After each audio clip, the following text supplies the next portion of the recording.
Let's start.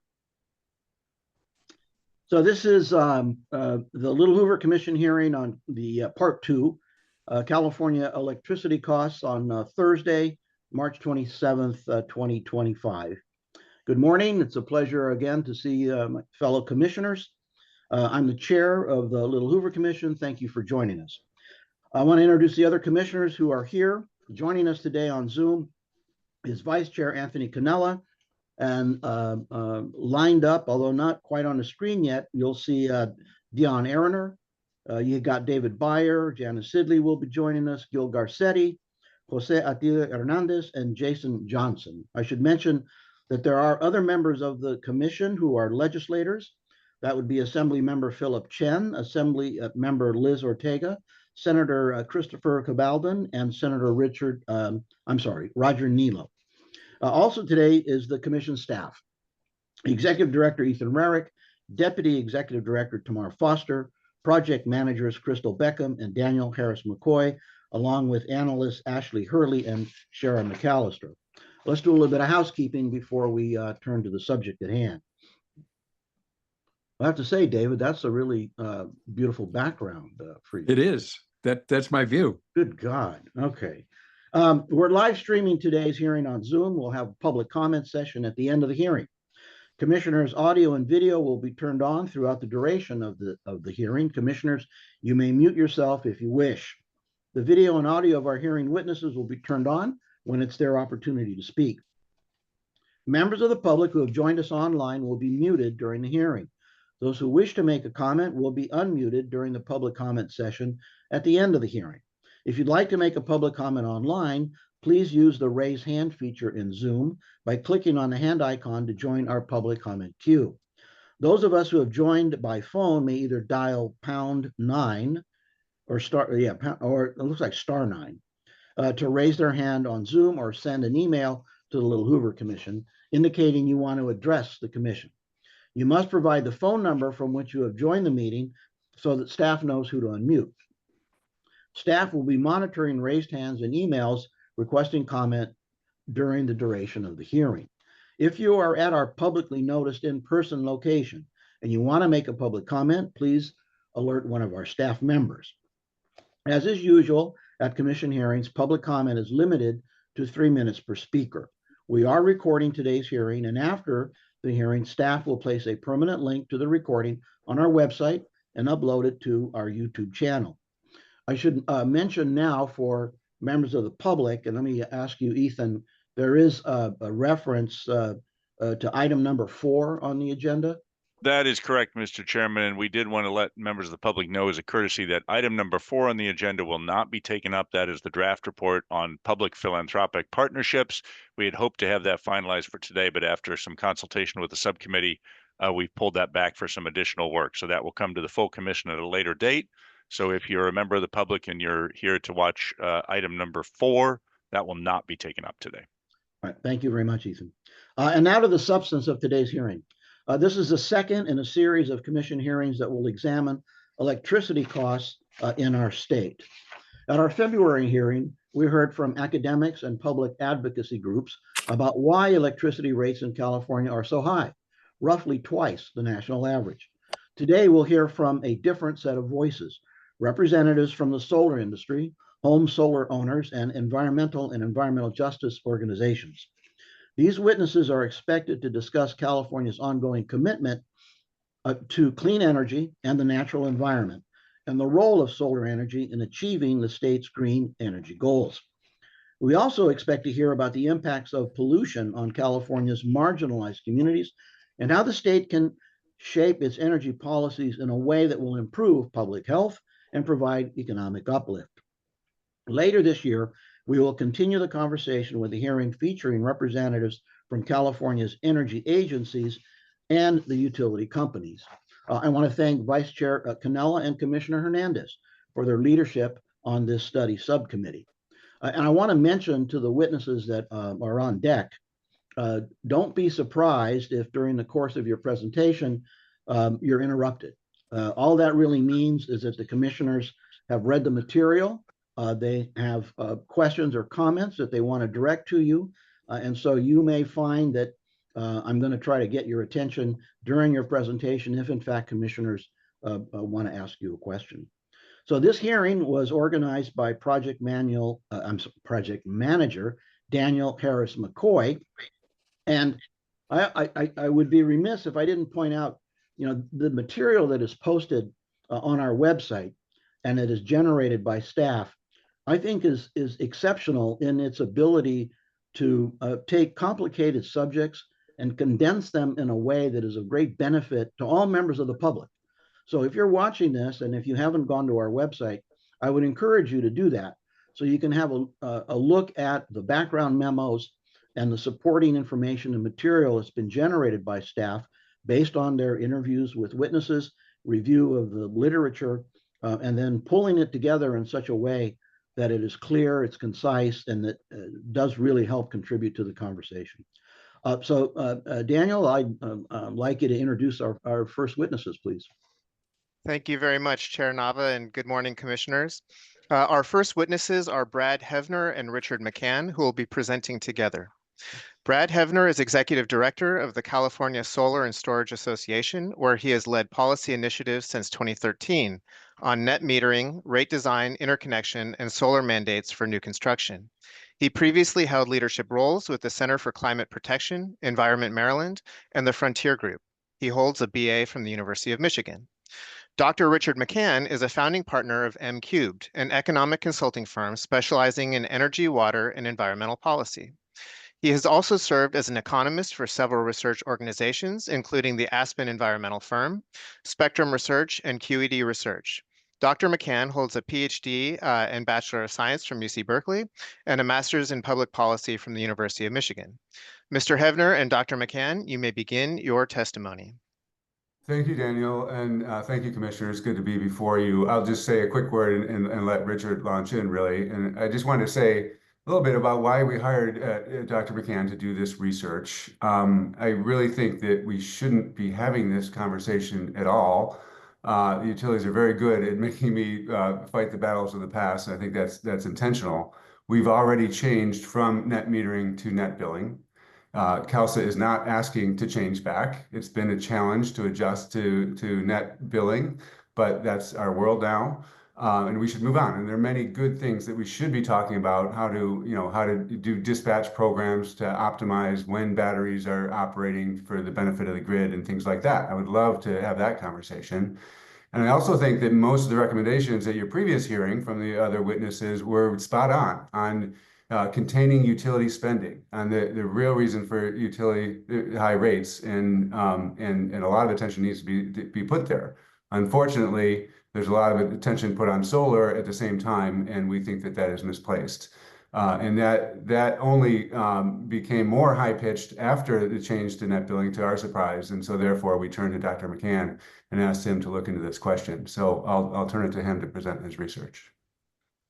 Well, thank you, Brad. Thank you, Chair Nava. Good morning, commissioners. Yes, I've testified probably about 60 times before various commissions and boards, including for the state of California on behalf of the California parties before the Federal Energy Regulatory Commission in the California Energy Crisis Proceeding, and also worked for the Energy Commission on developing and maintaining its cost of generation model. So I've testified for a number of different parties, and you can see a partial list of our clients at the end of this PowerPoint presentation.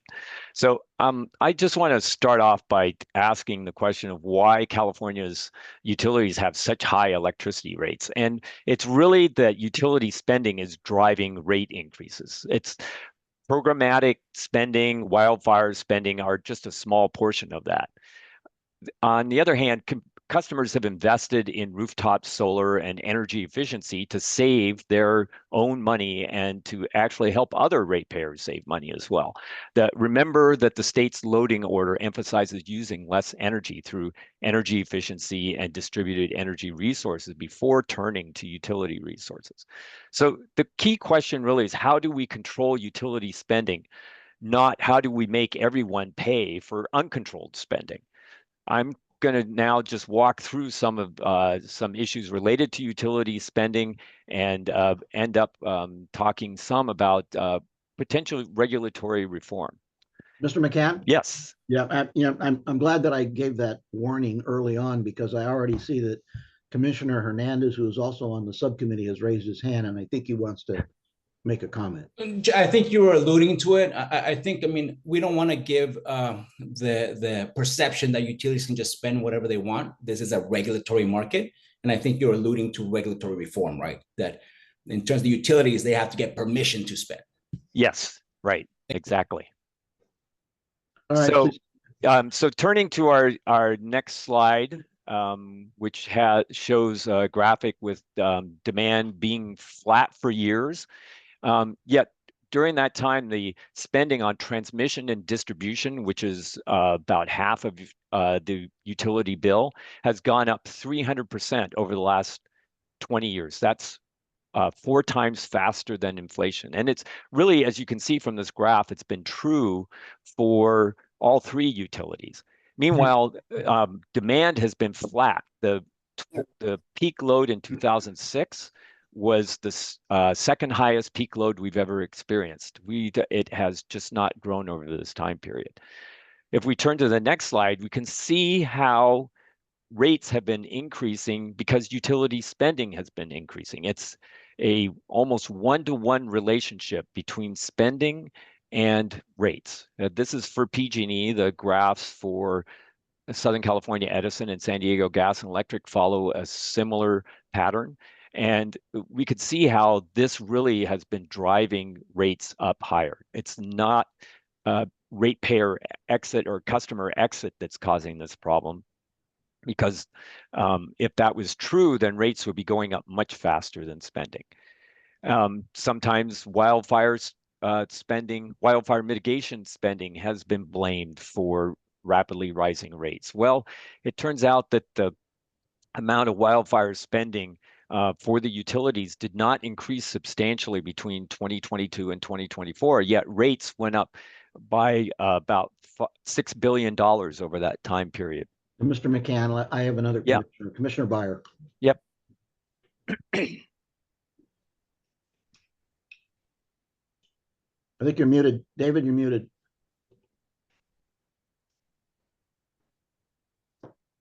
Sorry. I want to be clear about this at a higher altitude. The essence of your argument seems to be that investor-owned utilities are bad and that we'd be better off perhaps with publicly owned utilities. Am I understanding you correctly? You haven't come to that conclusion yet. But you're I'll call it hostile to investor-owned utilities because you think they're greedy. Well, in some cases, greed is good sometimes. It's a question of how it's being funneled and being regulated that's important. And so... so you're arguing that the system is fundamentally broken and that the legislature has failed in its job of regulating electricity rates. That's probably true. I don't know if the legislature has failed, but it hasn't given the Public Utilities Commission the right guidance and the right set of laws to enforce. And so that's, yes, in essence, that's where our point will be. And I'll talk a bit about that at the end of the presentation. And you think by reducing rates dramatically, it would not undermine the stability of the investment market in publicly owned utilities and thereby deprive them of the capital necessary for creating new generation sources or transmission facilities? What do you mean, investor-owned? Undermine investor-owned utilities? Yeah, in other words, they've got plenty of money. They can do everything that you want them to do with just less money. Well, I would say that the publicly owned utilities in California, like SMUD and LADWP, seem to be able to raise sufficient capital with returns that are less than half what investor-owned utilities are earning. And I've testified before the Public Utilities Commission on the fact that the return on equity that's being allowed for the investor-owned utilities is about 4 percentage points too high. And there's been other analyses that come to similar conclusions. And what state or jurisdiction does this correctly in your view? Actually, at the moment, none of them, because they all refer to each other. There's a lot of self-referential setting of utility return on equity rates. Arizona did start to move that direction when they reduced the Arizona Public Service return on equity by, I think, 2 percentage points a couple years ago.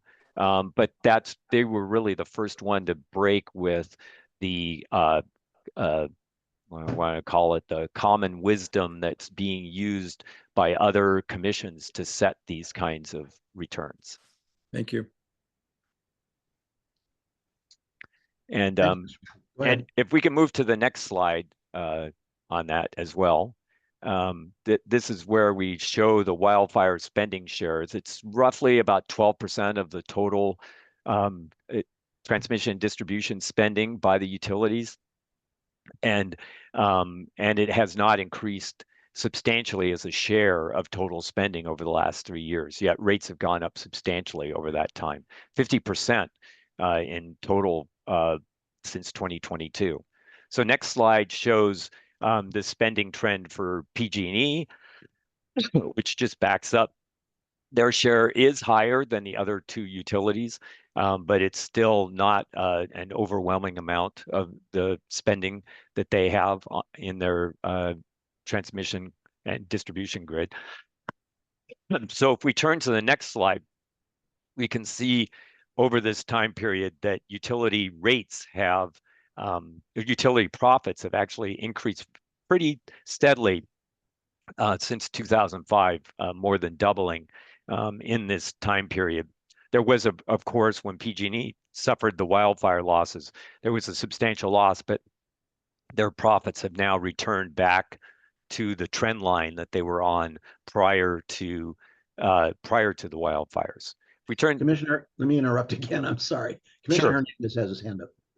I think you alluded to it twice. I mean, in terms of what the utilities spend on, I saw vegetation management and I saw underground utility. But what else do utilities spend their money on in terms of transmission distribution? Related to wildfire or related? No, you're saying that spending's going up, but that you have an account of what that spending is for? Well, so on the transmission side, it's actually pretty clear. It's for interconnection of new generation, mostly renewables. The cost, we're going to estimate the cost per kilowatt hour for connecting, and we have the data to do that. We'll be coming out shortly with a number on that. But it's substantial for that. For the transmission side. Transmission is about maybe 20% of the transmission and distribution spending right now. And the distribution side, the story is much more complicated, and it's much harder to discern what's going on. I tracked, starting in 2009, how the utilities over-forecasted load growth in their service territories, and were asking the CPUC for additional investment to meet this purported load growth that actually never materialized for the utilities. And so that, I believe that what's happened is that distribution system spending has just accumulated over time, and it's now rolled into rates. It may not be used and useful, and I'll talk a little bit more about that when we get to the regulatory reform issues. Thank you. So if we can turn to the next slide, we can talk a little bit more about the role of rooftop solar in meeting the state's loads and actually the benefits that are being created by rooftop solar customers for other customers. So the top part of this graph shows in a dotted red line, which is the CEC's forecast of peak loads in 2005. And then the blue line below it is what the actual peak loads have been. And there's about a 15,000 megawatt difference between these two numbers. If you look at the bottom, that's the addition of solar rooftop capacity over the same time period. And it's roughly 15,000 megawatts. So it looks like what's happened is that the addition of rooftop solar has displaced utility investment in meeting peak loads over this last 20 years. And if we turn to the next slide, we can actually see this in action. This shows the peak load day this last September for the California ISO, and it shows all of the generation resources that were lined up to meet this peak load. Now, the blue dotted line is the actual metered peak. This is the one you hear about in the newspaper when you hear about the first alert days, where they flex alert days, where they want you to curtail your own use. They're talking about the dotted blue line. The actual customer usage peak is the red line. That is what is actually being used at the various households. And the difference between these two is rooftop solar. It's about 20% of the peak load. And as you can see, it's close to 60,000 megawatts, which is very close to what the CEC forecasted would be the peak load in 2005. So really, the Energy Commission was right in 2005 how load would grow. They just didn't know at the time that most of that growth was going to be met by the addition of distributed customer-owned resources. So this is important to understand because this has saved ratepayers billions of dollars. And if we turn to the next slide, we can look at a claim by the Public Advocate's Office that there's been a cost shift of about $8.5 billion from rooftop solar customers to other customers. This claim is really about stranded assets. So what's happened is the utilities have overinvested in their assets, and now they're looking for other utility ratepayers to pay for it. Well, we went through and made a series of corrections and differences in their premises in this analysis, and we ended up finding that, in fact, that there is a $1.5 billion savings that is being created by rooftop solar customers for other customers in the system. Yeah, Vice Chair Cannella has his hand up. Yes, thank you. Just a question. I understand what you're saying here, and I think that's great, but I'm an engineer, and so if I'm designing, say, a sewer system for a project, I use a set rate per household, right? As we have standards for the number of people that live in a house, and that's how we design what the generation rate's going to be. Now, there could be 7 people living in that house, or there could be 1 person living in that house. It doesn't matter. We still have to design to that standard. Do the utility companies have to do the same thing? So let's say, for example, at some point, if you have solar, unless you have a pretty robust battery system, you're gonna pull off the grid. So do the utility companies, must they still size their system assuming no solar, or do they get to reduce, what they produce based on the number of, houses with solar on them? So the planning process in the utility grid is a multi-part process. So for the connection from the house to the what's called the final line transformer, the one that you can see outside your house. So for example, I can see my final line transformer out my back window.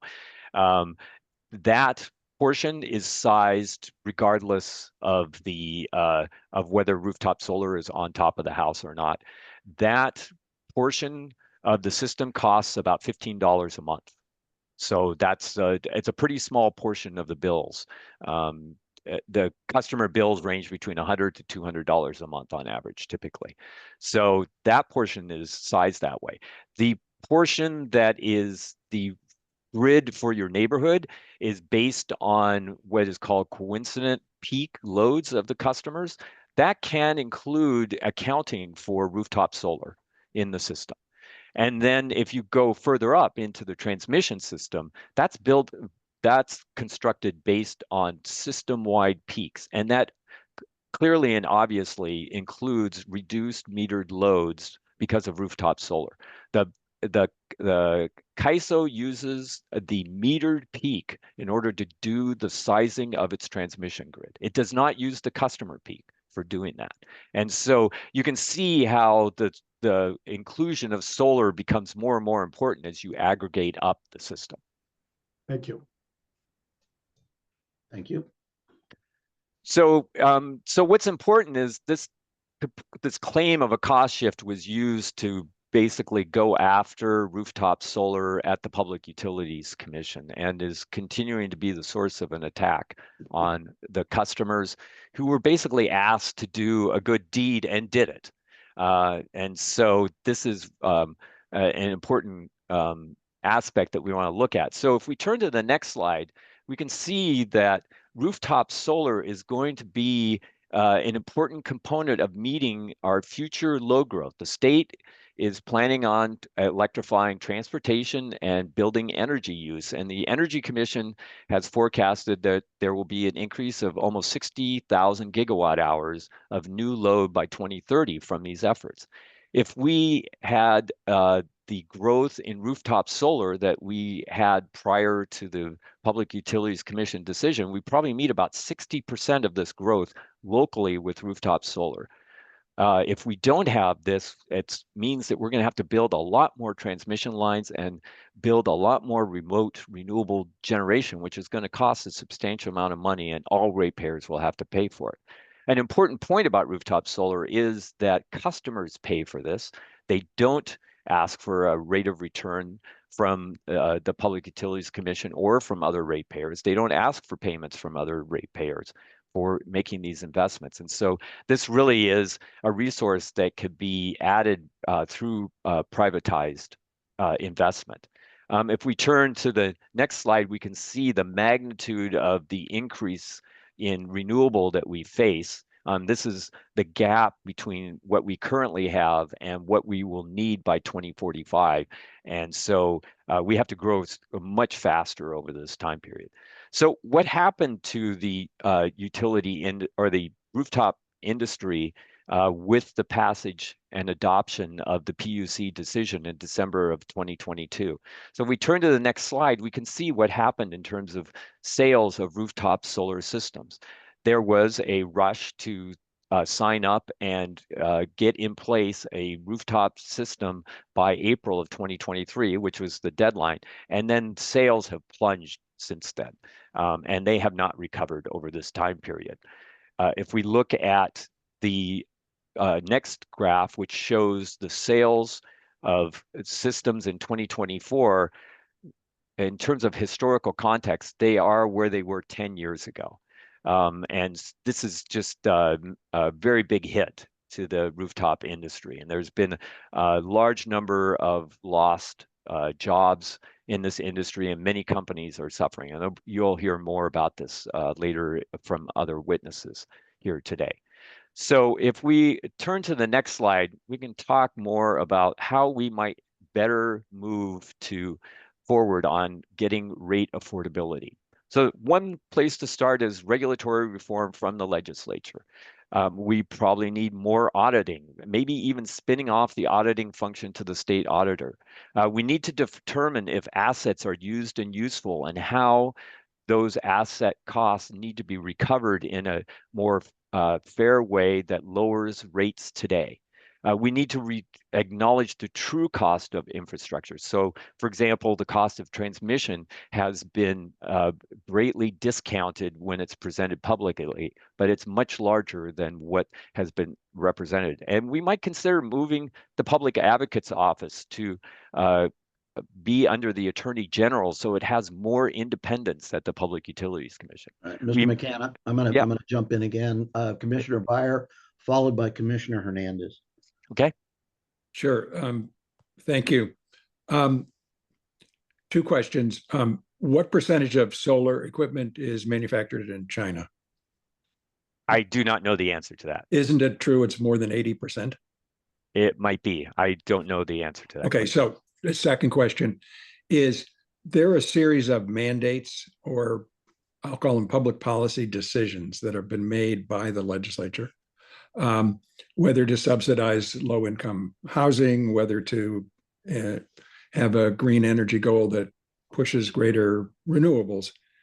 In your view, would it be better if, instead of ratepayers being asked to pay for those mandates, that the legislature takes accountability and uses general revenue to pay for those policy choices? Yes, it would be better for those types of mandates to be funded out of taxpayer funds, but they are actually less than 10% of the rate.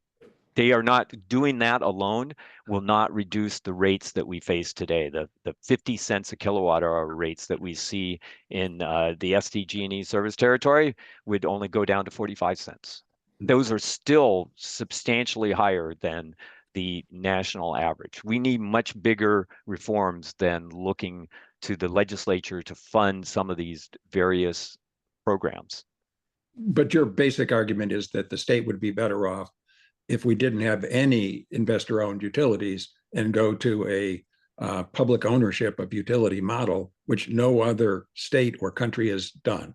Actually, that's not true. Nebraska has a set of co-ops. They have no investor utilities in their state. And most of the state of Tennessee is actually publicly owned utilities.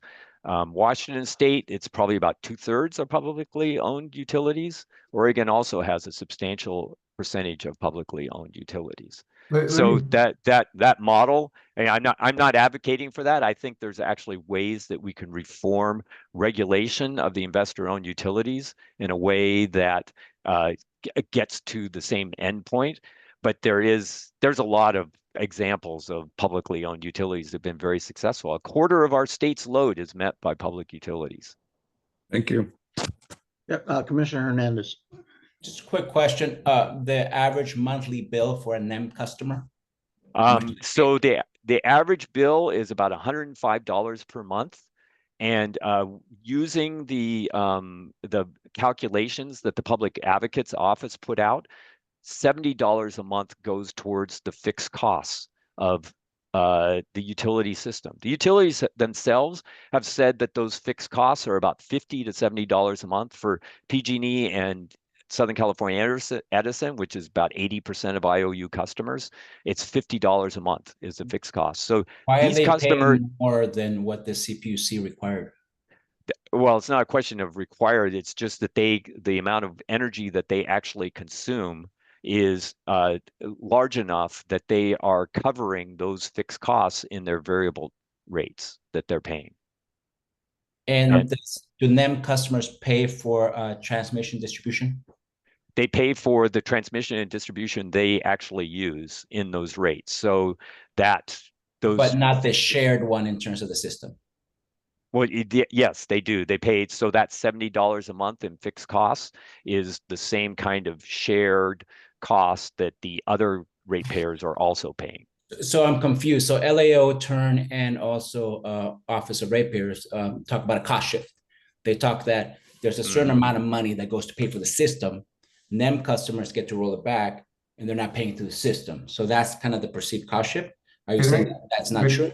Richard, yes. On this one, this is an important point. I mean, that's the right question. Is are solar customers paying their fair share for the grid use that they still have, right?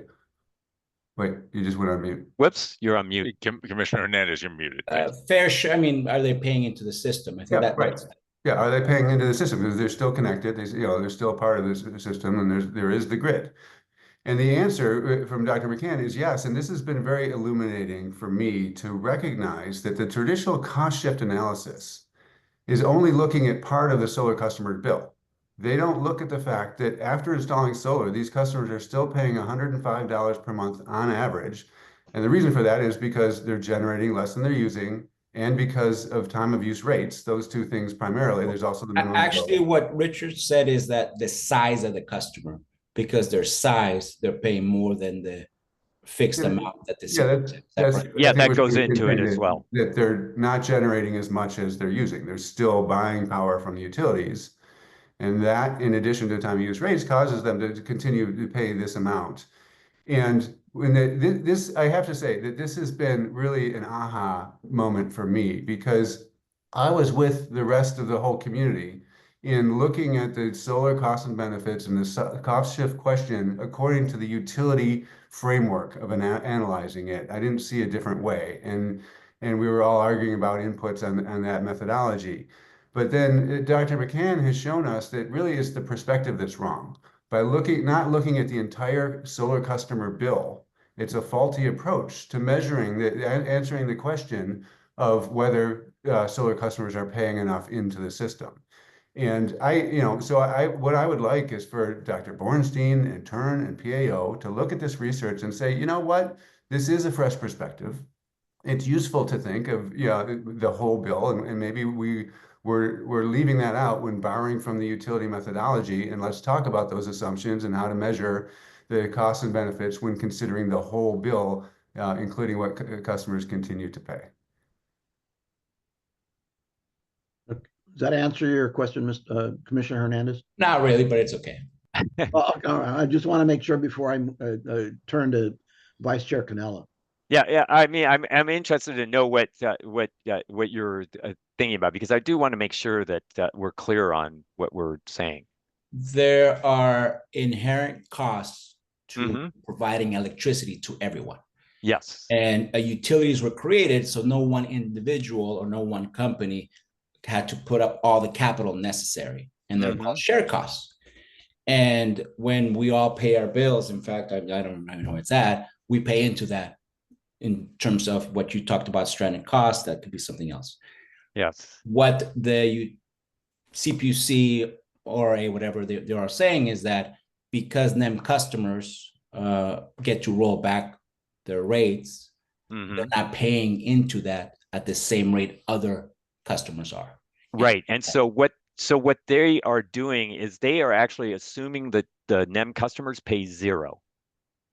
Well, and that their monthly bill is You have zero. to pay the fixed charge. So that's what in my head was, I can't remember, $20, $30, whatever it was. Well, yeah. And they will be paying the $24 charge. They actually have been paying about $12 a month of the fixed charge. Plus they're paying the non-bypassable charges, which is the public purpose program costs. So the NEM 2 customers have also been paying that charge, the non-bypassable charge.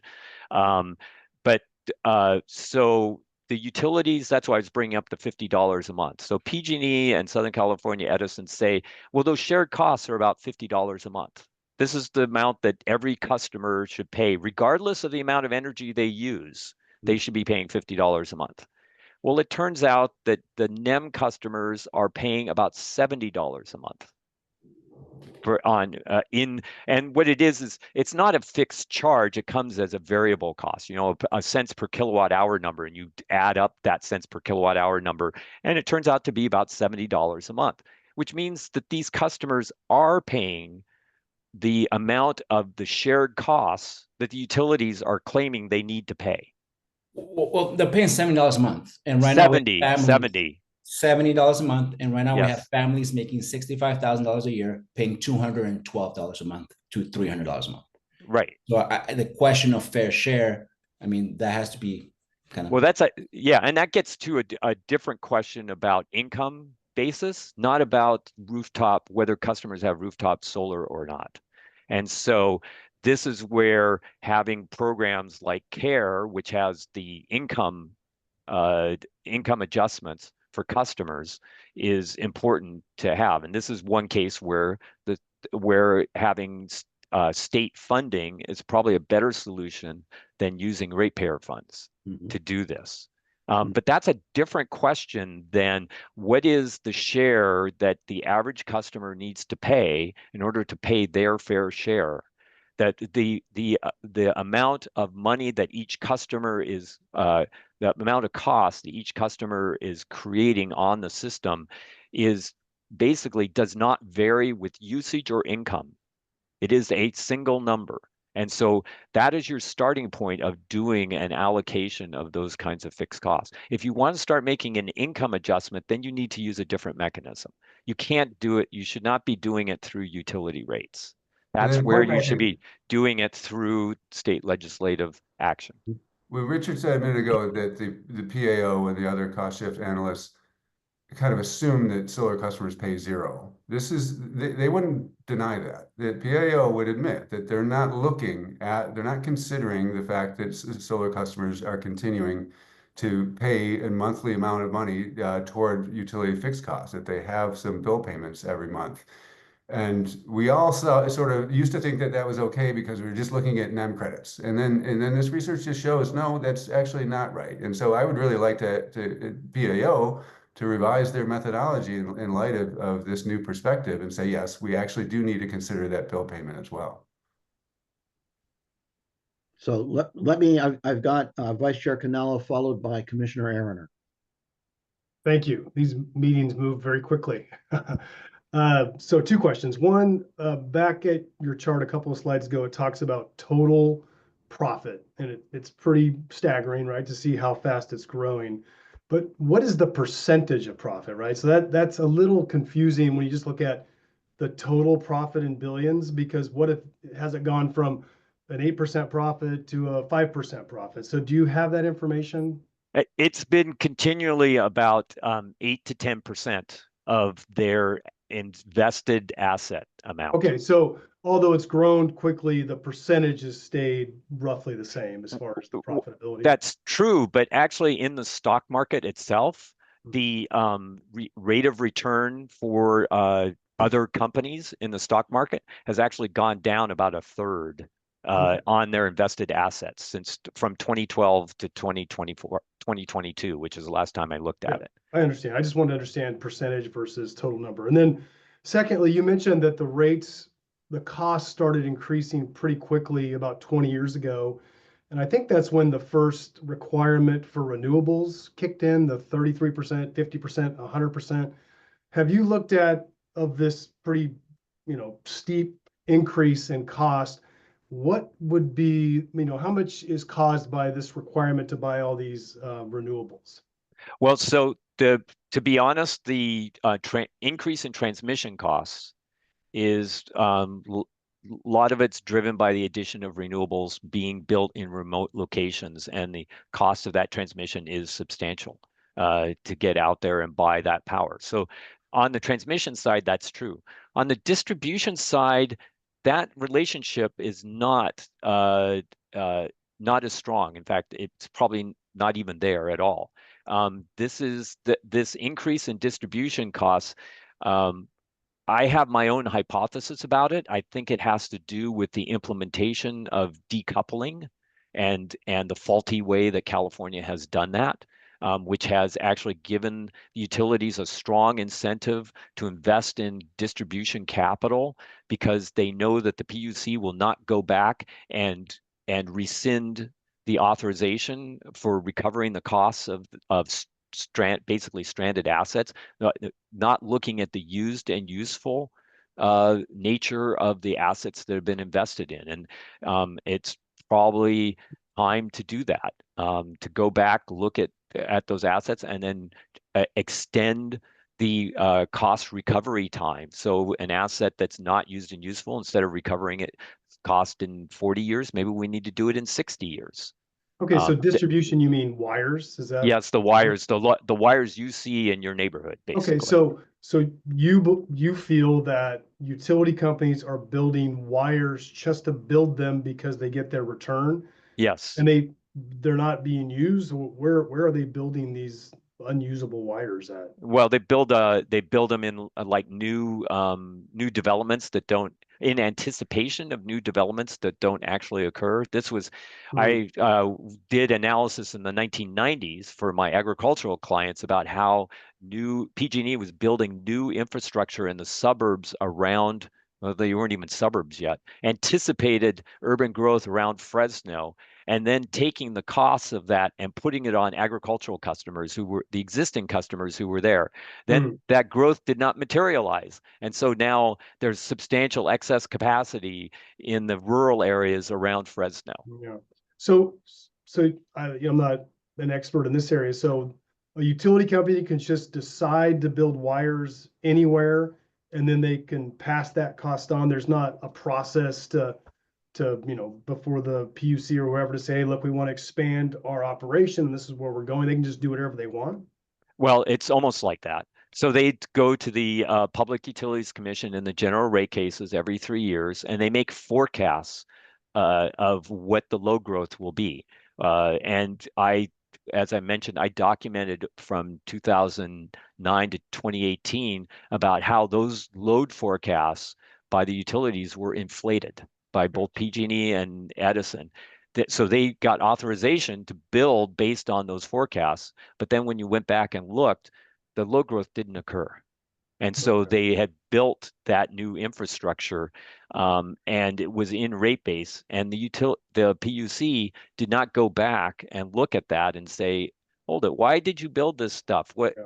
How do we change your revenue recovery to reflect the fact that you have all of this excess capacity? Well, just my last comment, again, this is your area of expertise, but when I was in the Senate, I was on the Rules Committee and we had to interview every member of the PUC. And I sure felt like they all shared your views. So I don't know how they're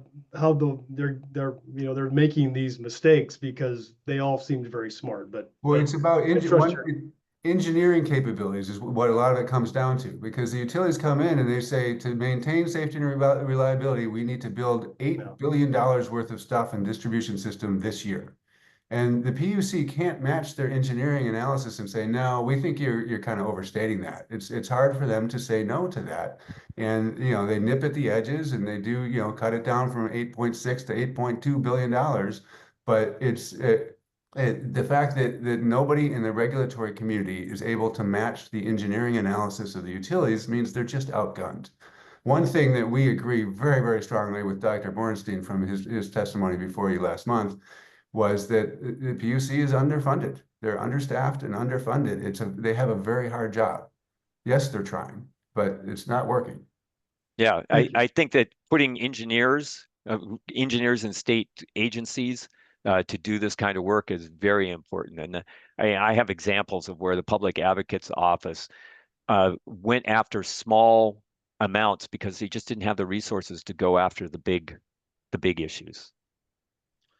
Commissioner Heavner.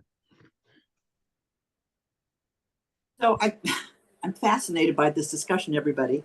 I want to ask a question in regards to what we're just talking about right now, which is it's interesting. There appears to be no connection between the decisions that the utilities company make, the PUC then approves, and local government, who is the one who controls land use.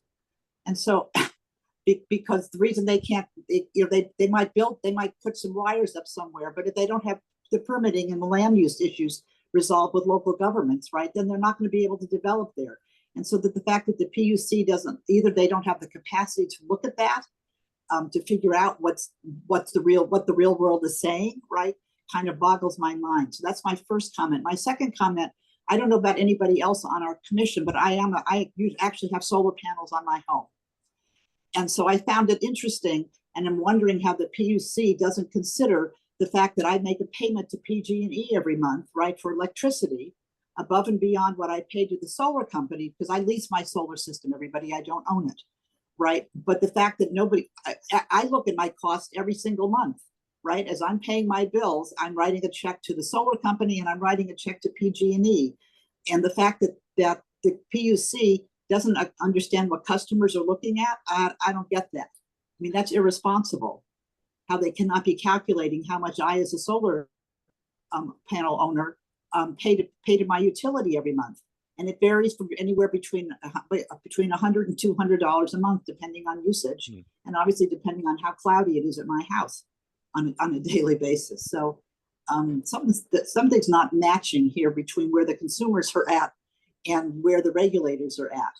I mean, I don't know if it's a legislative issue as much as it's the PUC taking, looking at what consumers are going for and what's not being realized here. Anyway, those are my couple of comments so far. Yep. I saw Commissioner Hernandez. Did you still have your hand up? Yeah, but it's just going to take the conversation longer. So I don't know if you have that. All right. I think I have several cities that I work with. Unfortunately, the universe that Richard and Brad were talking about in terms of utilities willy-nilly is no more. That the PUC has cramped down. In fact, now developers are complaining with cities that utilities cannot build out fast enough, circuits, wires. And just 2 years ago, Senator Becker had to introduce SB 410 to allow utilities to have a separate balancing account to be able to build faster. There is a constraint issue. The utilities, maybe was because of those reports that came out, this whole process was clamped down by the CPUC. So it's a lot more difficult for the utilities to be able to go out and build those lines and poles without proper supervision. And of course, Commissioner Aaron, the cities are involved. I mean, there's still the CEQA, which I think we'll try to fix. There's still other things that need to be involved. So it's not the Wild Wild West. It's not like a cash cow. No, Well, I Let me, think let me that be clear we're not making the contention that all the dollars the utilities are spending are dollars poorly spent. Certainly not. Most of what they're doing is necessary. You have to assume. Is there waste? Are they bloated and inefficient? Sure. Yeah, that's true too. How much is it one versus the other? It's hard to say. But the point we're making is the reason the numbers are very clear. The reason for rate increases is utility spending increases when whatever it is they're spending it on. It's not departing load because solar has kept the load from growing further. Yeah, And I think that's not what we're talking important. about. We're talking about there's an unprecedented load growth all over California. I was in DC, I was in Nevada, Arizona. People want more power. And in the high desert, they need more lines and poles. It's cost infrastructure. So those infrastructure costs are going to drive the costs up. yeah, but we're not trying to seeing that in the argue data. is that the $8 billion reports in terms of the cost shift, that $8 billion is non-existent. And I think that's what you guys are trying to argue. Yes, yeah, but I do want to say that the data does not show this load growth. The peak load, our peak load this last Peak load is not low growth, and as you should know this. Well, it is. What is actually load growth? It's the best reflection of total load growth. Because peak And load then- means peak load. So at a Yes. given time when everyone's using power, that's what it is. And we have lots of measures in place to curtail peak load. We have interrupt low power.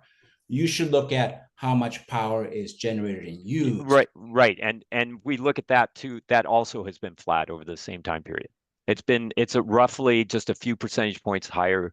That statewide, actually for the IOUs, it's lower than it was about 10 years ago, and for the total statewide, it's slightly higher, a few percentage points higher. So it's really the load growth has not been as substantial. It's anecdotal. The talks about restricted spending and having problems is anecdotal. I know that Humboldt County for example, is not able to interconnect large loads for about 5 more years because of problems that PG&E has in its transmission spending. I think it's more a management question by the utilities of where they're putting their resources to meet these needs, not so much restrictions that are coming from the PUC or anyone else on this sort of issue. There's a resource allocation problem that's happening at the investor-owned utilities. Okay, I'm looking across the panel. I see no further raised hands. At the risk, and I really don't want to open anything up again, but Mr. McCann, you made reference earlier in your testimony with respect to the guaranteed rate of return in the investor-owned utilities, somewhere in the neighborhood of 8 to 10%, and then you made a comment as to the publicly owned utilities, and they had a different rate of return and were still able to attract capital. Can you tell me what that is? So the publicly owned utilities, the city of Los Angeles and SMUD, they issue debt for their financing, and that debt return is interest rate is between 4 and 5% right now. Okay. And so that number is substantially lower than the currently allowed return on equity for PG&E, I believe, is 10.25%, and the other two utilities have similar allowed return on equity numbers.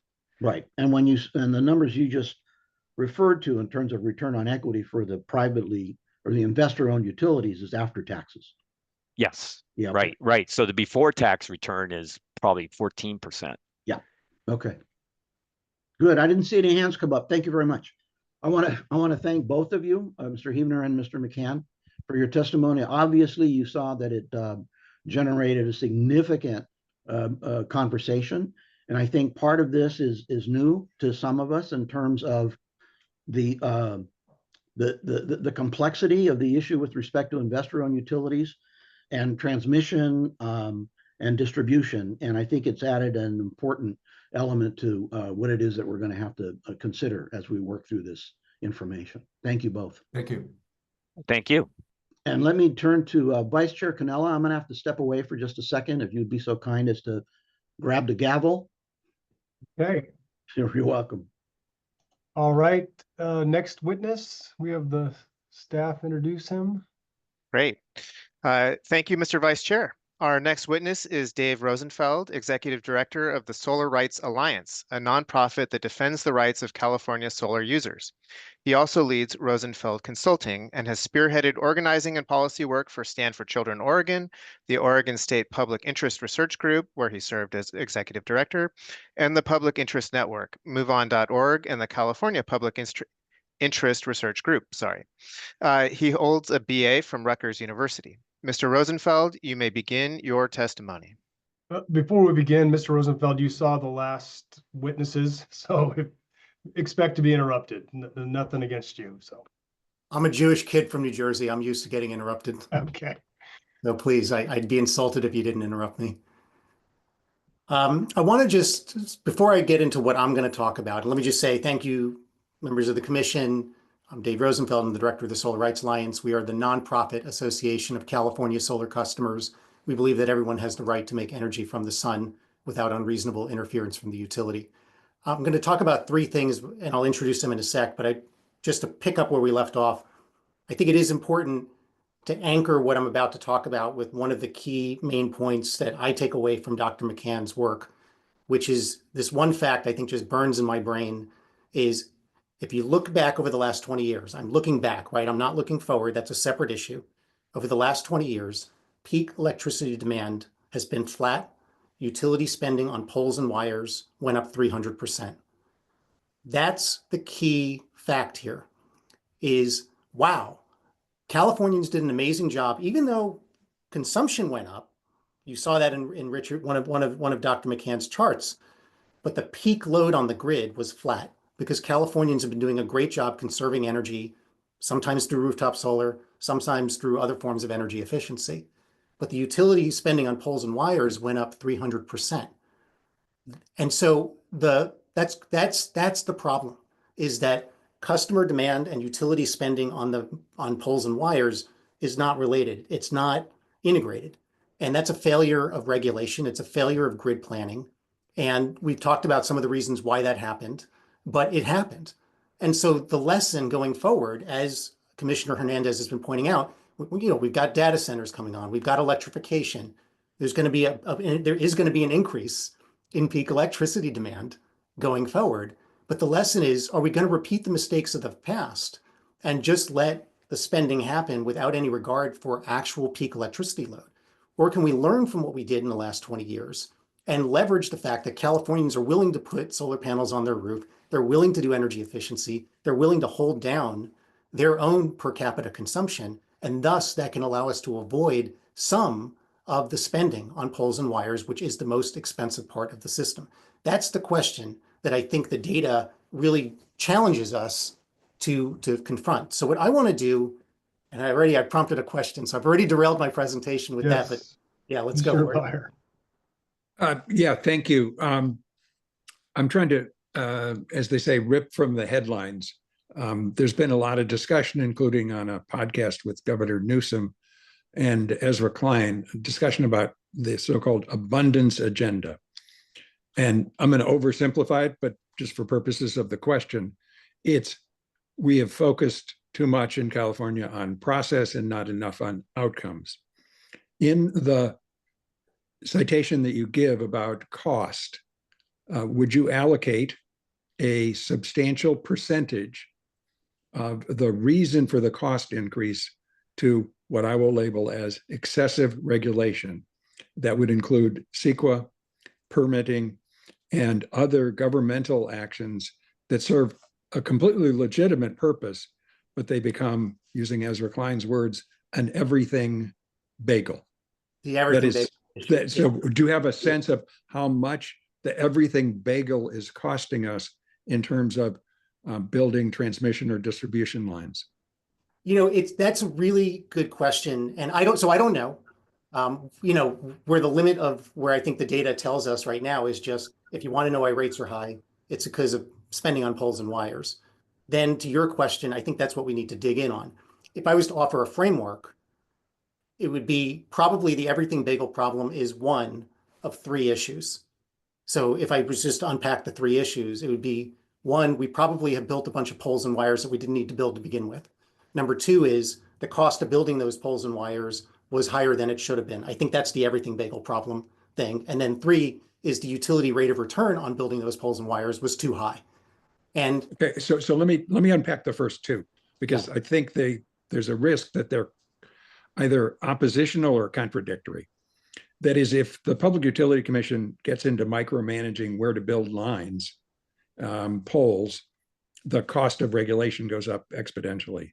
And the second one is by importing into the cost environmental sensibilities, NIMBYism, neighbors not wanting poles in certain neighborhoods or in front of certain houses. Those two things are not necessarily headed in the right direction. So my question is, what role should the state play, if any, in overriding local decisions that add to those costs? well, I think it's two different things. Local decisions are one thing, and I think that's a separate ball of wax that I'm just not, I don't have much to offer you, although I think it's a very good question. The statewide decisions, which are about utility spending on transmission and distribution, the mess that we're in is because the regulators didn't do enough scrutiny.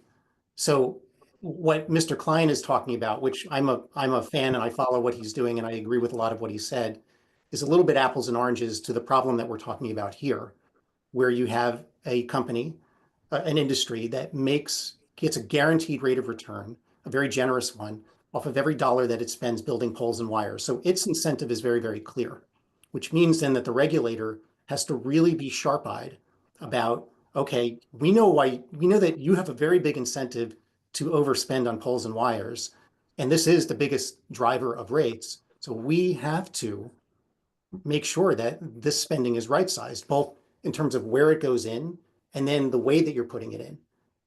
And we haven't done that. And that's why we're in the mess that we're in. And you can see why that's a little apples to oranges to what Ezra Klein is talking about. It's a different problem. Yeah, just a footnote and then I'll be quiet. There is another book, Why Nothing Works, by Applebaum, that gives a case study about green energy being exported from Quebec to Massachusetts and why NIMBYism prevented that from happening, preventing them from both lowering the cost and improving their green energy goals. So it's not just that Ezra Klein has a book, there are 4 or 5 books on the same subject, some of which deal with energy. Thank you. That book, though, I mean, I haven't read that book, but what you're talking about is we're talking about large scale energy. And what I want to talk about, and let's talk about, is rooftop solar, which doesn't face any of these issues, and we can deploy it very, very quickly.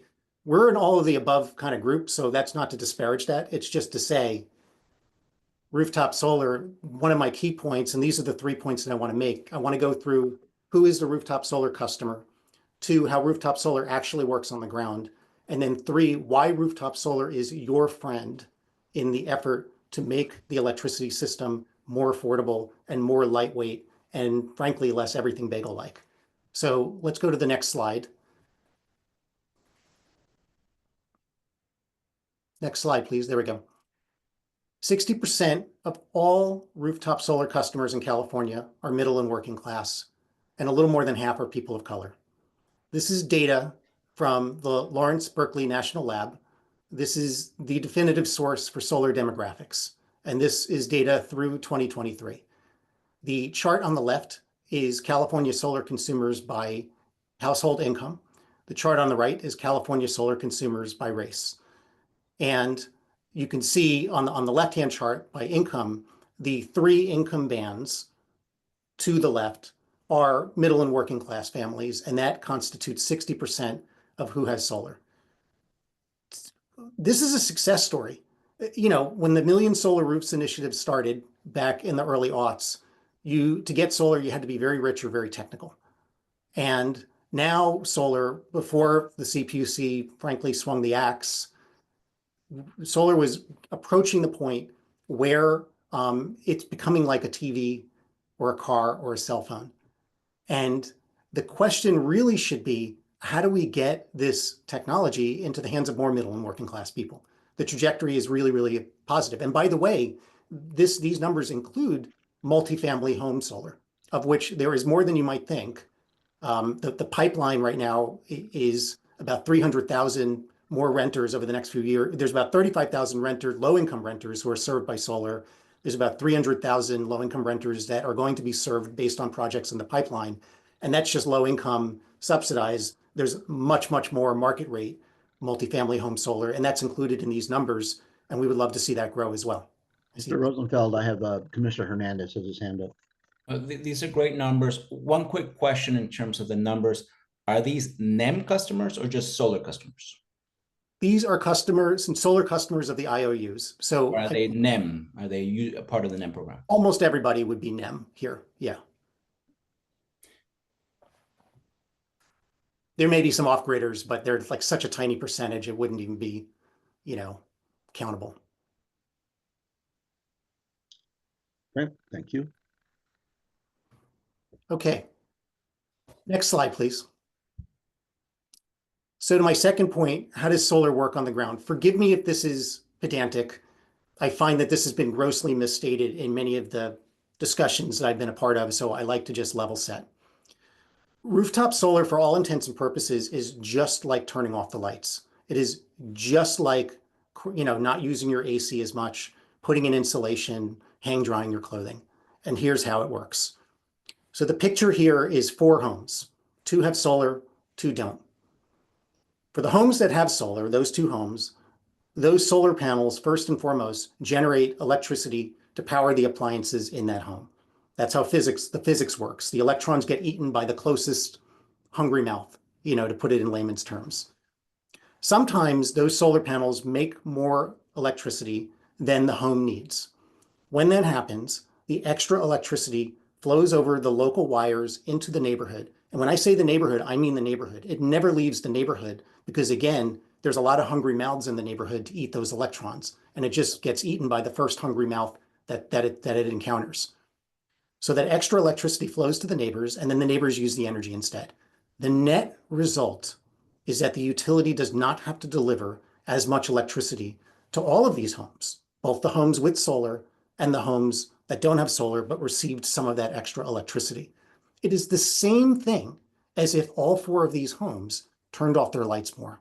That's it. It's just the utility did not have to deliver as much long-distance electricity, expensive long-distance electricity over expensive long-distance poles and wires to these homes. Next slide, please. So then you will ask, and there was a very robust discussion beforehand, and I want to bring it up again just in case there's some lingering questions or skepticism about this. So the first thing you're going to say is, well, hold on, Dave. That extra solar did go over some local poles and wires, and somebody's got to pay for that. And the answer is yes. Solar companies paid for that shipping of the extra solar over those local poles and wires. But it's more than that. Solar customers pay their share of the entire electricity grid. As we heard Commissioner Arner say, she's got her own example, but on average, solar customers pay between $80 and $160 a month in utility bills. It depends on the utility and it depends, so there's like an average of $105 a month, but you heard it varies. Commissioner Arner was saying it's between $100 and $200 a month for her. I have members who come to me and they're paying $300 a month, in utility bills.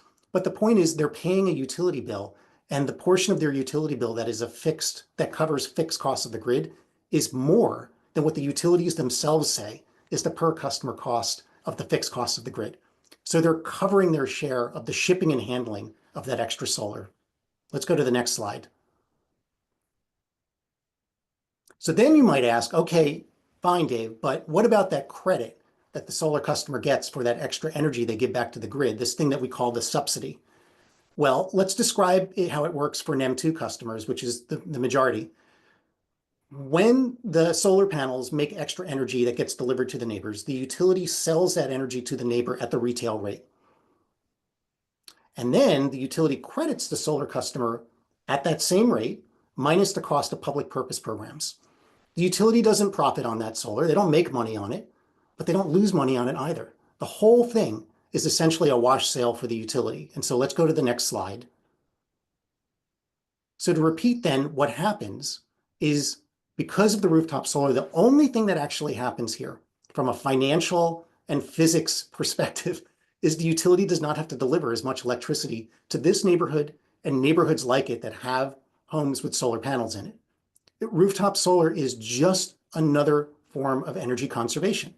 If this entire neighborhood all turned off the lights, the same thing would happen. The utility would not deliver as much of their long distance electricity to the neighborhood. And when any form of energy conservation, whether it's turning off the lights, whether it's using your AC less, whether it's putting an insulation or putting solar panels on your roof, it reduces the need for the utility to have to build new poles and wires. And that saves all ratepayers money because poles and wires are the main driver of rate hikes. Like I'm using poles and wires, not the fancy term, because I think it's just one that is easier to understand, but that's transmission and distribution. So next slide, please. And actually skip this slide for the sake of time, because I'm just going to repeat myself. Yeah, this one, thank you. And so I want to make a final point that I noticed was on Dr. McCann's first slide, and I think it's really important to this discussion, which is I observed that so much of the discussion around what do we do about high rates is about how do we just change who pays for what. I heard some of the questions there. And there's some merit to asking that question, so I'm not dismissive of that question completely. But if that's all we're talking about, if that's the main thing we're talking about, all we're doing is rearranging deck chairs on the Titanic. That's all we're doing because the underlying problem doesn't get solved no matter who pays. What we have is a problem where the biggest driver of the system is long distance poles and wires, long distance, right? We're not talking about the stuff in the neighborhood, but the long distance. And where, at least in the last 20 years, there's been a gigantic mismatch between spending on long distance poles and wires and actual peak electricity demand. And the question we ought to be asking is, how can we reduce that spending on poles and wires? Even just a little bit gives us trillions of dollars of savings over the next like 20 to 30 years or 50 years. And so that's where it gets to like, if I were in charge, what I'd be saying is, as I said at the beginning of my presentation, I'd have a three-pronged approach to this whole thing. The first would be, how can I avoid building as many poles and wires to begin with? Even if I can slice a portion of these projects out, then that's going to be some big savings. Then the second thing is, when we decide that we're going to spend on poles and wires, how can we do it as cost effectively as possible? How can we avoid undergrounding, for example? That's just one thing, but like, you know, Turn is definitely big on this, and they're right, is we can avoid undergrounding by doing other things that are cheaper and just as effective. That's one example. And then the third is, of course, this rate of return that I think almost everybody who's serious about this thing agrees is like way too high. And so of those three approaches, there's no silver bullet, but the first approach, which is how can we avoid building these poles, some of these poles and wires to begin with, this, and go to the next slide, please.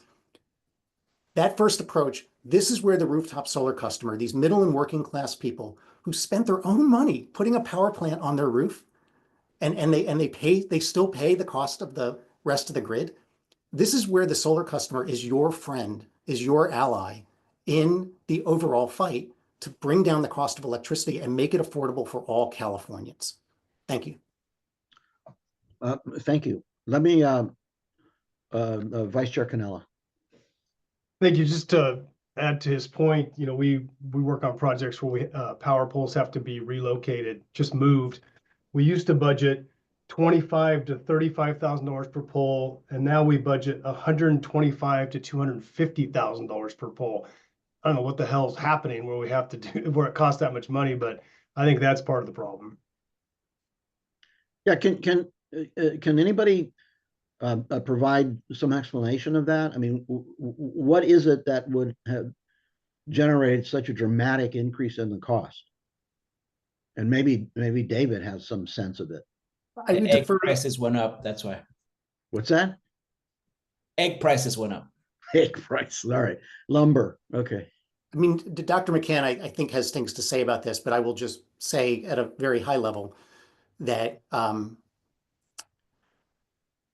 it's, again, to me, it's like, there's got to be some way to bring the cost per mile down, right? There's just got to be. And I think there was a discussion earlier on, like about, we've got to just focus on that. And there probably is some blend of truth to like, we got to reduce regulation in some places, and we probably have to increase scrutiny in other places. And we just have to get that a little bit more right. But I'm going to just sing my song again and just say, be that as it may, the stuff's expensive. And so where can we just avoid building even just a little bit of it by getting Californians to continue to just use less energy per capita? And when we do that, then we're just going to need less of it. And that is a really, really important thing that's missing from the debate.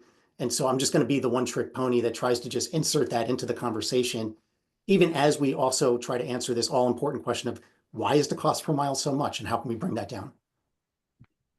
And let me ask, and this may not be an area of which you have experience, but we've heard that there are some issues with respect to staffing at the Public Utilities Commission. And I can very well imagine a situation where information is presented by an investor-owned utility in order to support various projects going forward and costs associated with it. And can you offer any insight as to what it would take for the Public Utilities Commission to have the resources, meaning staff that could adequately and fairly examine the justification for the costs that are being submitted by a utility? Yeah, I don't feel like I can offer much more than what you've already heard. And I think this is an area of inquiry that I think bringing in more experts would be excellent for. And by the way, on that note, I would just say there is such a deep bench of people with, who really know their stuff, who I think you'd want into this conversation. There's 20 energy experts, a variety of economists and academics at like some of our best institutions here in this state that have endorsed Dr. McCann's work. This includes like Mark Jacobson at Stanford, includes the former chair of FERC, who have thought about this stuff a lot. And I think bringing them in can really help you with that particular endeavor. The other thing I would just say to that question, Commissioner, is there is a level of capture here that we shouldn't ignore. We should try to help the CPUC succeed for sure. I think go to it and be in a position of strength. But it's telling to me that the computer models that they continue to come up with, first off, the consulting firm that the CPUC uses is called E3. If you look at their client list, I think you'll hopefully agree that that's somewhat problematic. Most of their clients are utilities. I think getting a more independent voice in there would be good. But also the fact that they don't even look at the, and this is not like they don't know, but the fact that they don't take seriously solar customers actually pay a bill, it's quite significant. In fact, they do pay their cost to the grid, and yet over and over again, they claim that they don't and leave that out of their computer models. There's got to be also bringing some of the functions of auditing and scrutiny outside of the CPUC. We've got to figure out a way to do that while still being sensitive to what Commissioner Byard said, which is like, we create more layers and then that creates more costs. But we've just got to take seriously that there is some capture there too. And perhaps just some direction from the legislature could help without taking some of their functions and putting it somewhere else. But there's got to be something that just gets their perspective a little bit broader and takes into account the wide range of economists and experts that are coming in with a point of view that thus far has not been heard in my point of view. Okay, understood. Appreciate that. Seeing no further hands being raised, I want to thank you, Mr. Rosenfeld. Thank you for your testimony. It's been very helpful. Thank you. Daniel, you're up. All right. Thank you, Chair Nava. Our next witness is Laura Deehan, State Director of Environment California, where she has led advocacy efforts on clean air, water, and land since 2015. She brings prior experience from CalPIRG as an organizing director and public health advocate, and a campaign organizing director for Impact, a nonprofit focused on the environment and democracy. She holds a BA from UC Davis. Ms. Deehan, you may begin your testimony. Thank you so much, Daniel. Hello, everyone. As Daniel said, my name's Laura Deehan. I'm the State Director for Environment California. I originally was born in Scotland, but moved out here about 30 years ago to this beautiful state. And I first got involved in energy issues when I was a college student. I studied at UC Davis, and the energy crisis hit while I was a student. In 2001, we started to have rolling blackouts, and as an activist and a supporter of, a better, healthier future, I got involved in an effort to make sure that at the universities we were reducing our energy use, but then also pushing for a more diverse energy portfolio mix. And then since then, I've gotten to be part of campaigns to expand renewables in the state, from the Renewable Energy Standard laws to the Million Solar Roofs initiative, and also supporting offshore wind and other clean energy. So thank you so much for inviting me. I was asked to come in and really address environmental considerations in California's energy policy. And so I was going to highlight some of the things that are probably quite familiar around some of the big threats to our whole environment, to our way of life on Earth, if we don't quickly shift away from burning dirty energy toward clean energy, and why Environment California, along with hundreds of other groups, stand firmly in support of both reducing energy usage with energy efficiency, but also expanding solar on rooftops in as many places in local communities as we can, as well as other common sense steps that we can take to reduce the cost of the grid. So the next slide, I'm just going to highlight, when you think back over 100 years ago, there's been a whole bunch of modern technologies that we found that improved our lives. From the telephone that allowed for communication to accelerate, electrification in our homes, which made life a whole lot better. I'm really glad we have hot showers and fridges, and then allowing us to get from A to B with transportation improvements like the automobile, and jetting across the world with air travel. I think that a lot of these were massive improvements to our lives, but at the time we didn't really anticipate that powering a lot of this from burning dirty energy was going to be so detrimental to our society. The next slide just highlights, that we know now, of course, that burning fossil fuels pollutes our air, and it really threatens our children's future. It's threatening our future today, of course. And so getting away from burning fossil fuels as fast as we can is really imperative for our future, for all of us. The next slide just highlights some of the cost to society as a whole. So I understand you're really looking in at the cost of electricity rates, but when we think broadly about the costs of climate change, of course, the price tag is even higher, right? We're all paying for the disasters that are wreaking havoc all around our life in the state. Most recently, of course, with the wildfires in Los Angeles, where we saw hundreds of billions of dollars in costs, never mind the loss of lives, loss of homes, and trauma, really, that many people experience, the air pollution costs. And then wildfires are just one aspect of climate change. We're seeing other huge consequences, the heat waves, the drought, which is anticipated to get much, much worse unless we address it quickly. And then also flooding, all the extremes in weather that we're experiencing are really drastic reasons why we have to get away from burning fossil fuels. And then the next slide also talks about the other big crisis that we're experiencing when it comes to the environment, which we think of as the nature crisis, more broadly, the biodiversity crisis. So now the United Nations estimates 1 million species are at risk of extinction. We're seeing the big drivers of this are coming from the combination of climate change, also combined with habitat loss. So development is continuing at a breakneck pace right now in the United States. We're losing about 2 football fields of open space every minute in the United States right now. And there's big impacts that means that a lot of our species are losing their homes or their food source, in particular bees. Here in California, about 1/3 of our native bee species are at risk of extinction, according to some recent analysis. And those are the pollinators that really uphold our web of life that is so vital to producing food as well as flowers and a healthy future for all of us. I think the next slide, I wanted to highlight that this is really why California has led the charge in addressing this problem and shifting away from burning fossil fuels toward a 100% clean energy future.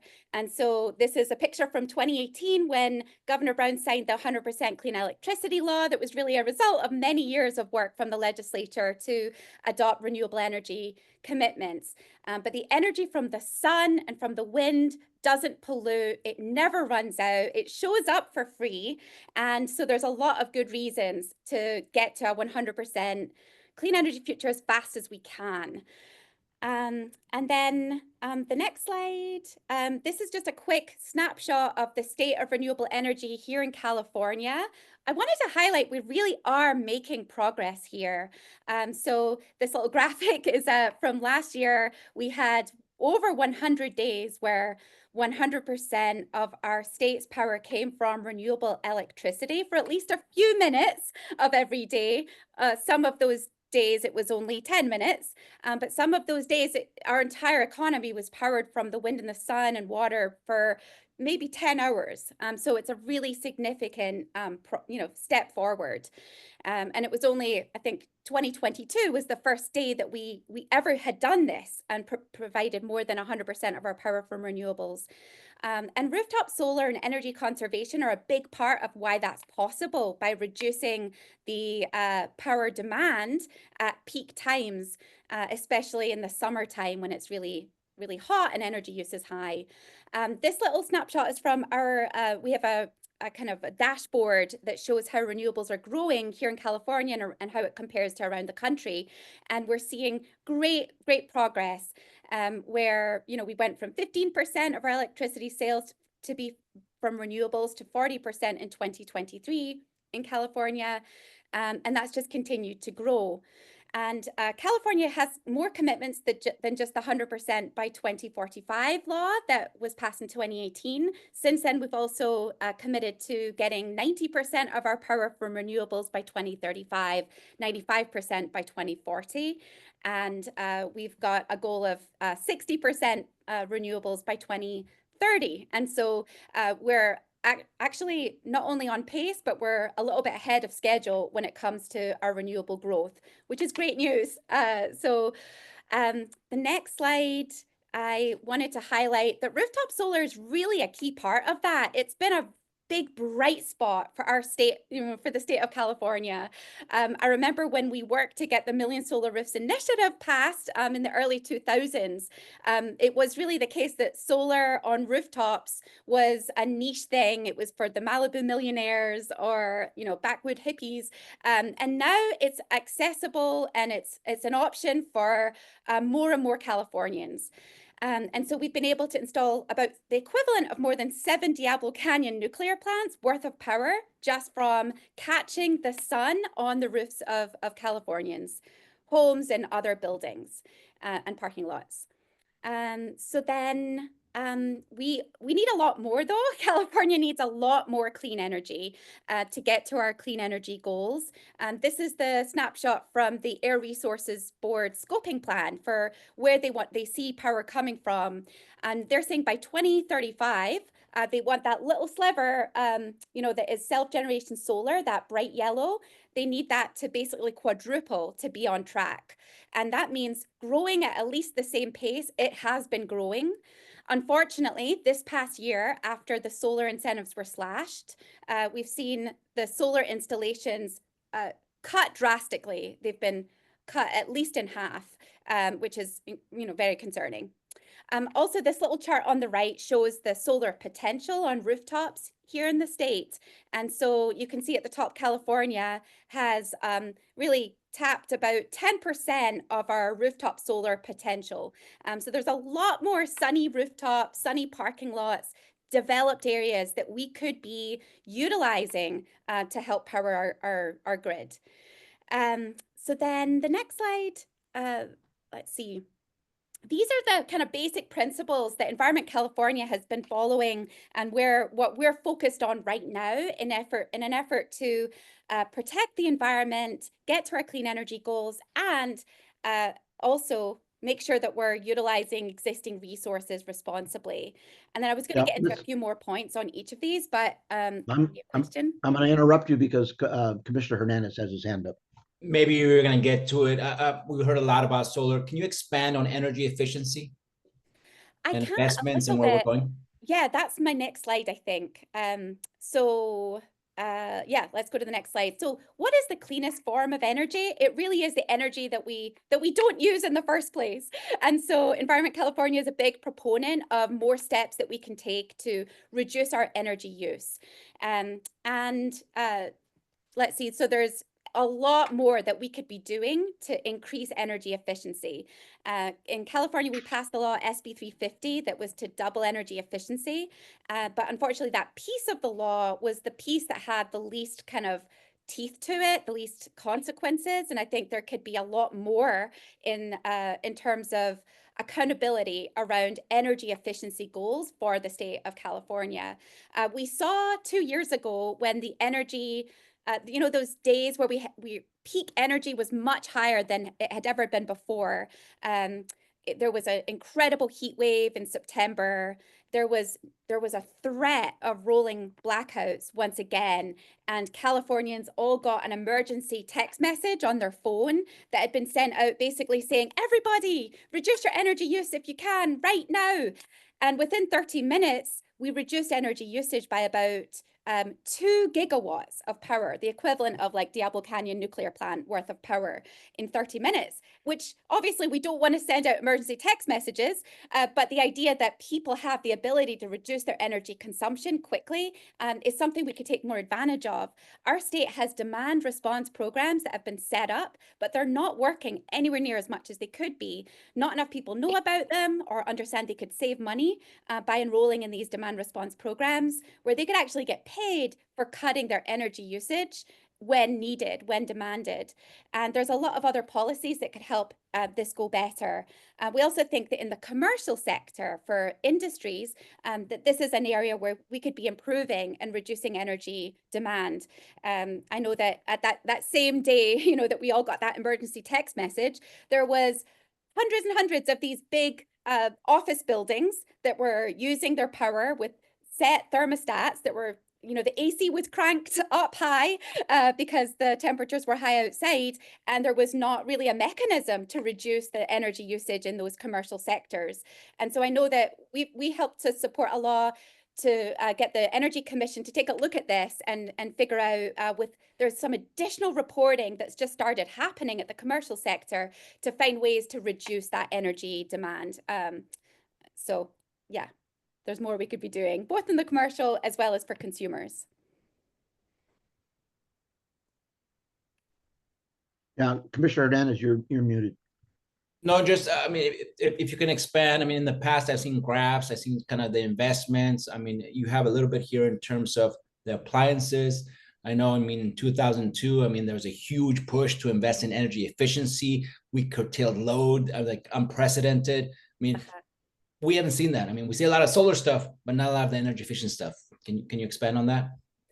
So I didn't prepare a ton of like graphs or slides that get into what we've seen, and what I can do is follow up after this with some of our recent analysis and reports about this. And I know the Energy Commission has done more as well to focus in on where we've seen progress and what more we need to be doing. But this is the area where, we've seen less progress in the last couple of years compared with historical improvements. And we think there's a lot more we could be doing to rein in energy usage. So. Very good. Thank you. Yeah, so the next slide I was going to cover, I wanted to highlight some of the environmental benefits of rooftop solar. So the biggest thing that we look at is the benefit from quicker fossil fuel displacement. It's just so much faster to get a rooftop solar project actually connected to the grid and working compared with large-scale projects. And so that means quicker fossil fuel displacement, helping us get to our climate goals a lot faster. It takes about 3 months on average to get rooftop solar projects in place. next slide talks about one other big environmental benefit to using our built environment to produce our power instead of building out far away, is that it really allows us to protect more of that open space that's threatened right now. So for every gigawatt of efficiency or rooftop solar instead of utility scale solar, that actually avoids the conversion of about 5,200 acres of land. So that's about the area of, the city of Monterey. And that's actually really significant when we know so much of our wildlife is threatened today with some, habitat loss. And the next slide talks about the other big benefits, of course, is that rooftop solar, especially when it's paired with storage, boosts California's resilience. And so, it allows us to keep the lights on when we have more of that local clean energy available, especially when batteries can save that solar power from sunny days, can save it for later so that after the sun sets, we can actually keep the lights on or keep powering our grid with clean energy from having storage, both especially in the community. And so the recommendations we have to keep solar growing are, first of all, making sure that there is a fair customer value for solar. We've been advocating that our state really take into account all of the different factors, all the benefits of rooftop solar when they give that compensation to solar customers. Also making sure that we aren't disincentivizing or penalizing solar customers with unfair taxes on the sun. We really support the concept of virtual power plants, which are about maximizing local power and taking advantage of the networks in people's homes from solar and batteries, but also from better managing heat pumps and thermostats.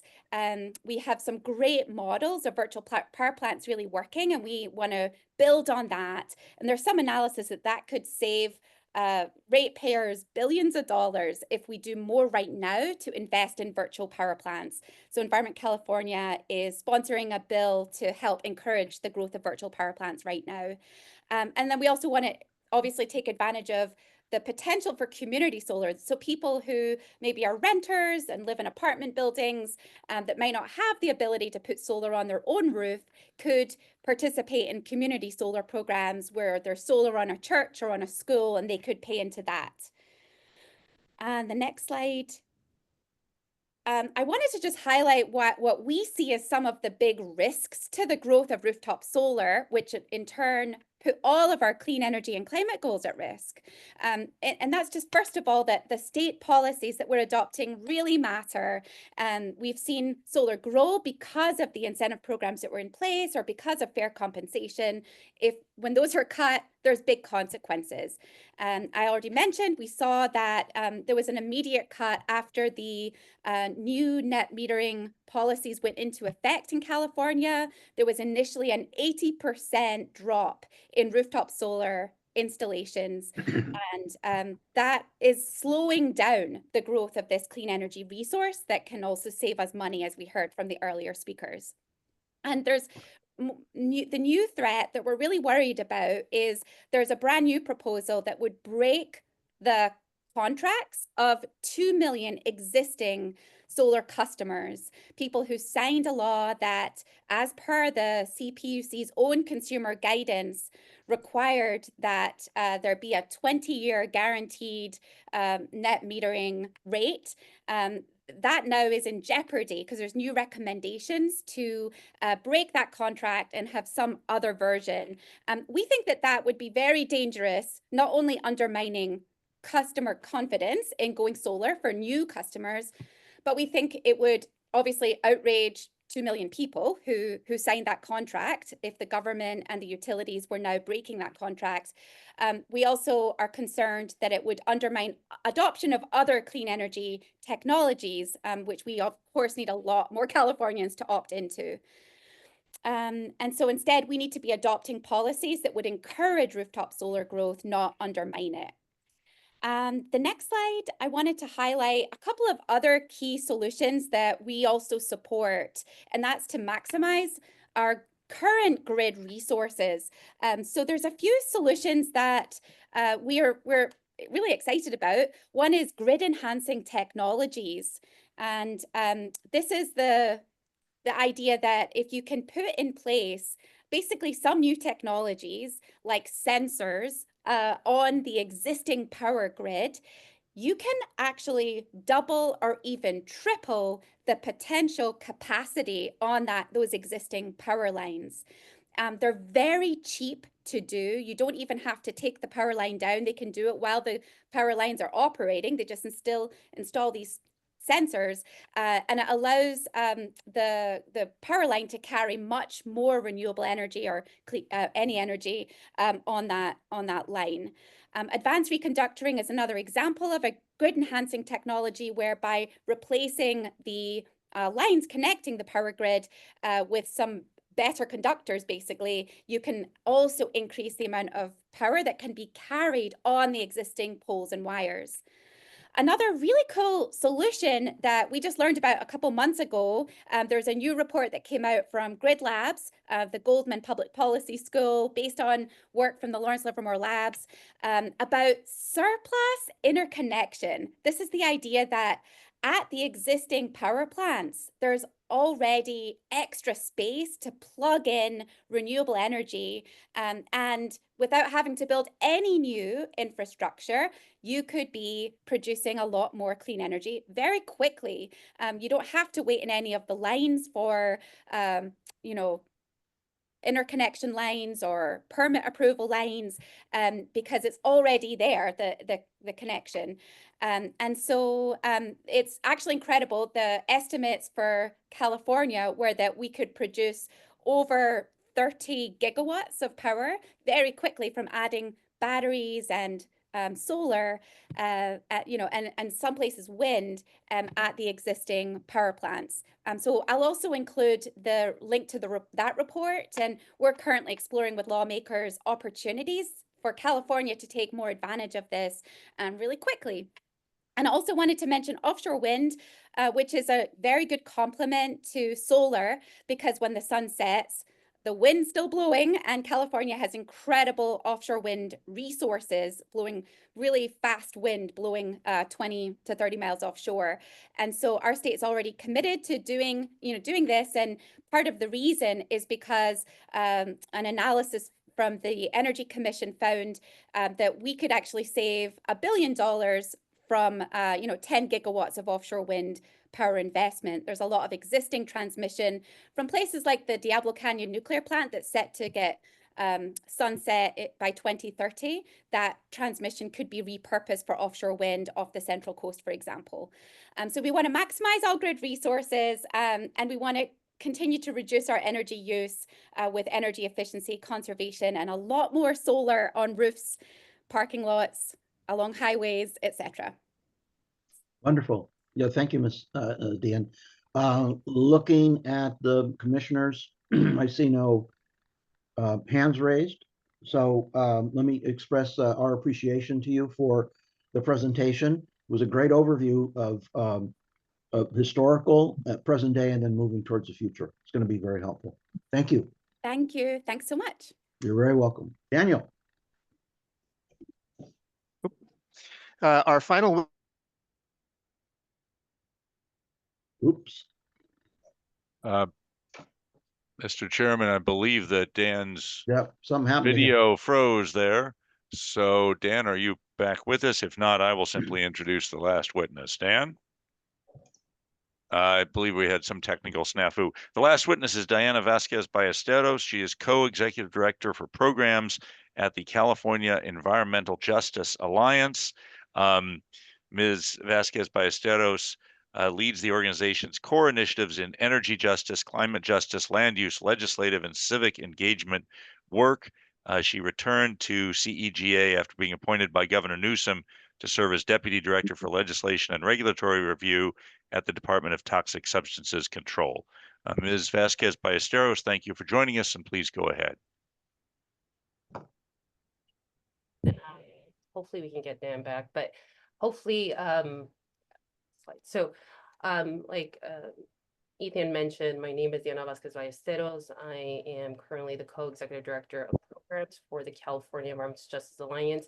and it's short for CEJA. As much, a lot of people confuse it for CJAC and other names, but definitely want to provide the commissioners and also the chair with a little bit of glimpse of what the organization is. And we heard a lot from the panelists earlier regarding, the benefits of solar, the need for, obviously, for us to really make sure that we have an intentional conversation on energy affordability, and then really thinking about, for whom. And this is where I really want to actually focus most of my comments of the members that we represent and the different organizations that are a part of the Alliance, and what the Alliance actually has been working on in the last couple of years regarding this issue. So with that, I'll go into, and if there's any questions, please feel free to stop me and I can definitely go into that. So I'm going to the second slide, whoever's managing the slides.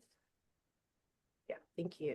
So for individuals that are not familiar, for the California Environmental Justice Alliance, we're a statewide community-led alliance that works to achieve environmental justice issues throughout the state. As you know, and you can see that we work across multiple sectors and across multiple disparities, unfortunately. We have organizations all the way from San Diego-Tijuana border, the Inland Empire, the Coachella Valley, the Central Valley, the LA Basin, and then also the Central Coast and parts of the Bay Area. And most of our members that are part of the Alliance is composed of 10-member organizations, specifically working on environmental issues and really the nexus between poverty and pollution. So that's really the membership that we work for and on behalf of. So with that, if we can go into the second slide, or the third slide, sorry. So what does energy justice mean to the Alliance and our membership? Is really, for us, energy justice really means that the communities who are burdened by our energy system are the ones who actually receive the benefits, whatever benefits that we really are trying to advocate for. And that can be energy savings or minimizing ability to be able to actually access a lot of this basically energy efficiency programs. I know a couple of commissioners indicated that there's a lot of effort in the last. Hey, Mike. Yeah. I'll be there as soon as I can. I'm on a Zoom call. Commissioner Garcetti, you're unmuted. Oh. Good Sorry, I'll mute. Good to hear your voice. Good. Sorry, Diana. No, you're good. He needs to be somewhere, and we're definitely over time. But so on the energy affordability conversation is how do we get the benefits to the individuals that are hardest hit and then typically are not able to really access a lot of these benefits. So for us is really looking at the low income population, households, and individuals in that. And then also this includes affordability, not meaning affordability for the sake of affordability, because we also want to actually really highlight that we want clean, reliable, local, and community-owned energy. And sometimes that is a contradiction in affordability. It might be costly for us to be able to have that, but really thinking about our energy system in a really aggregate sense and not thinking about it more regional, really thinking how do we actually get what we need for the individuals throughout the state. As you all saw, that we are across different sectors within the region. So really looking at this as a whole, but also understanding that every locale has a different barrier or access point. And then within that, we are also strongly advocating for an inclusive system. There's a lot of entry points that we have worked on, and I know there are a couple individuals have indicated CEQA has been, more of a barrier, or the regulatory process has been a barrier. But I think for us is really looking at these processes as the only way community voices are really heard. Yes, sometimes there are, unfortunately, they're bureaucratic, and because of that, it takes longer to be able to build systems. But really thinking about what are the different systems that we want to actually advocate, and what do we want to invest as a state, and what do we want to actually have others to actually be able to pay the cost, and what would that look like? And with that, I do want to go into the following slide, because I do want to emphasize some of the work that CEJA has been working on in the last couple of years. Specifically in 2015, we co-sponsored specifically the Solar and Multifamily Affordable Housing Program, which for short is SOMA. And it was the first historic policy that we have seen in California, or even throughout the nation, that really prioritizes community solar and rooftop solar for multifamily units, and really thinking about how do we actually penetrate the market to really the individuals that are going to be difficult to even enter the market, because for one, they don't own their homes and they don't own the properties they live in. So as we know that 70% of low-income families in California actually are renters. So looking at this statistic of how do we actually get into the homes of these individuals by actually having them benefit from this. And we saw a couple slides in the other presenters about really kind of the cost sharing and who's actually penetrating some of these programs and who's benefiting from the programs and who's not benefiting from the programs. A lot of work has to still get done.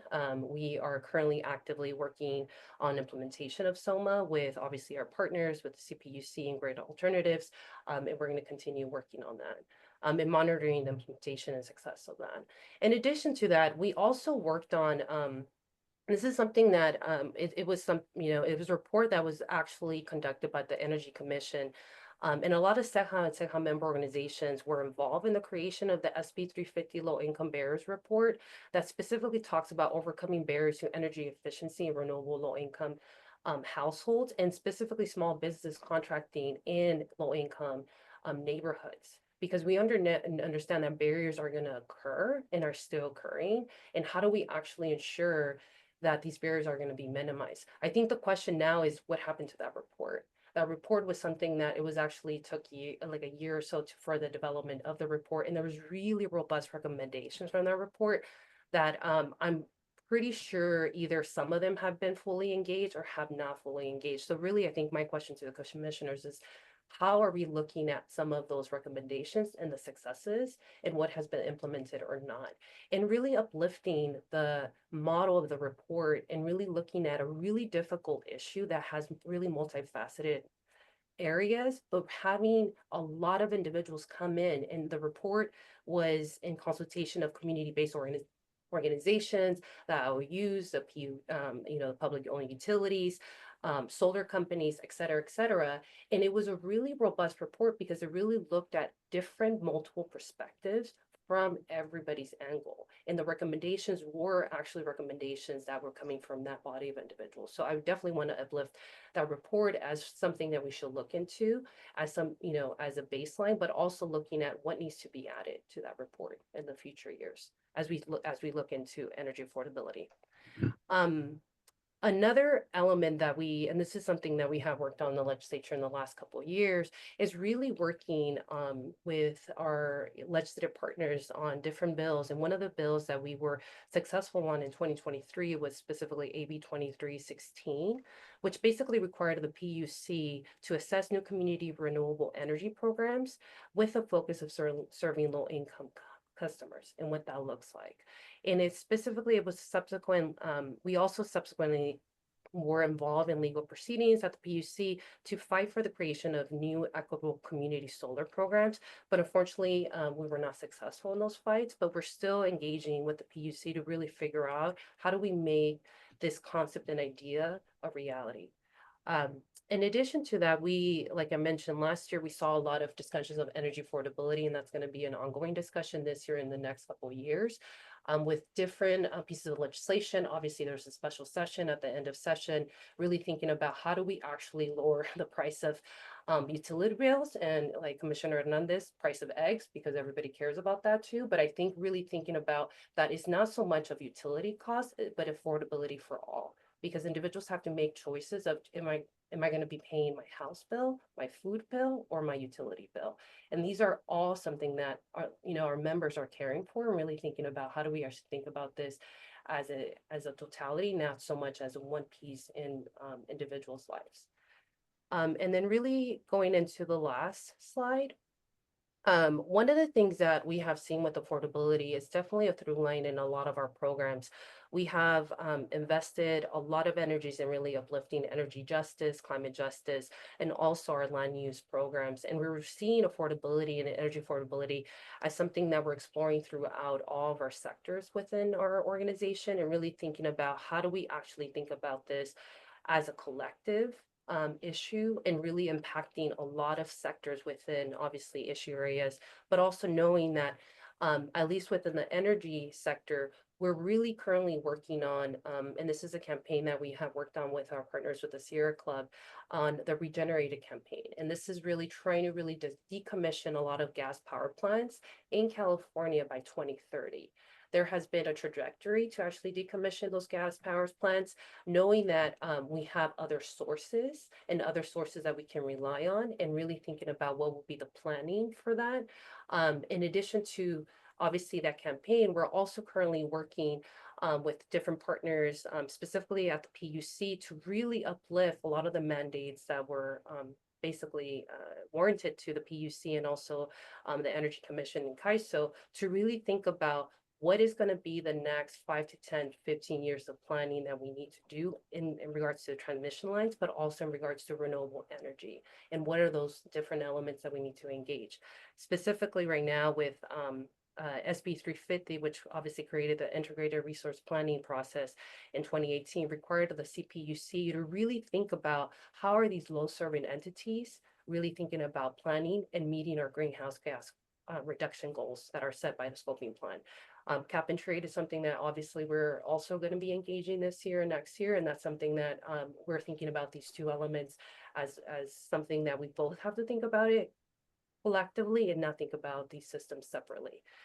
In addition to that, we have seen, and we're working with the PUC and ensuring that the PUC still is meeting its mandates by really looking at SB 100 and jointly requiring renewable energy and zero carbon resources to supply at least 90% of electric retail sales to California end users by 2035, respectively, 90% by 2040, and 100% by 2045, which is obviously the SB 100 goals that were set in 2018.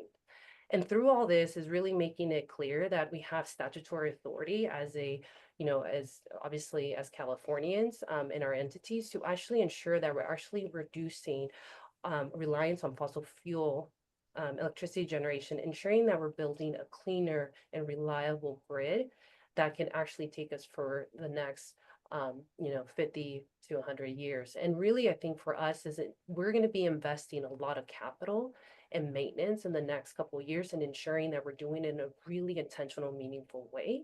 And process is important for us.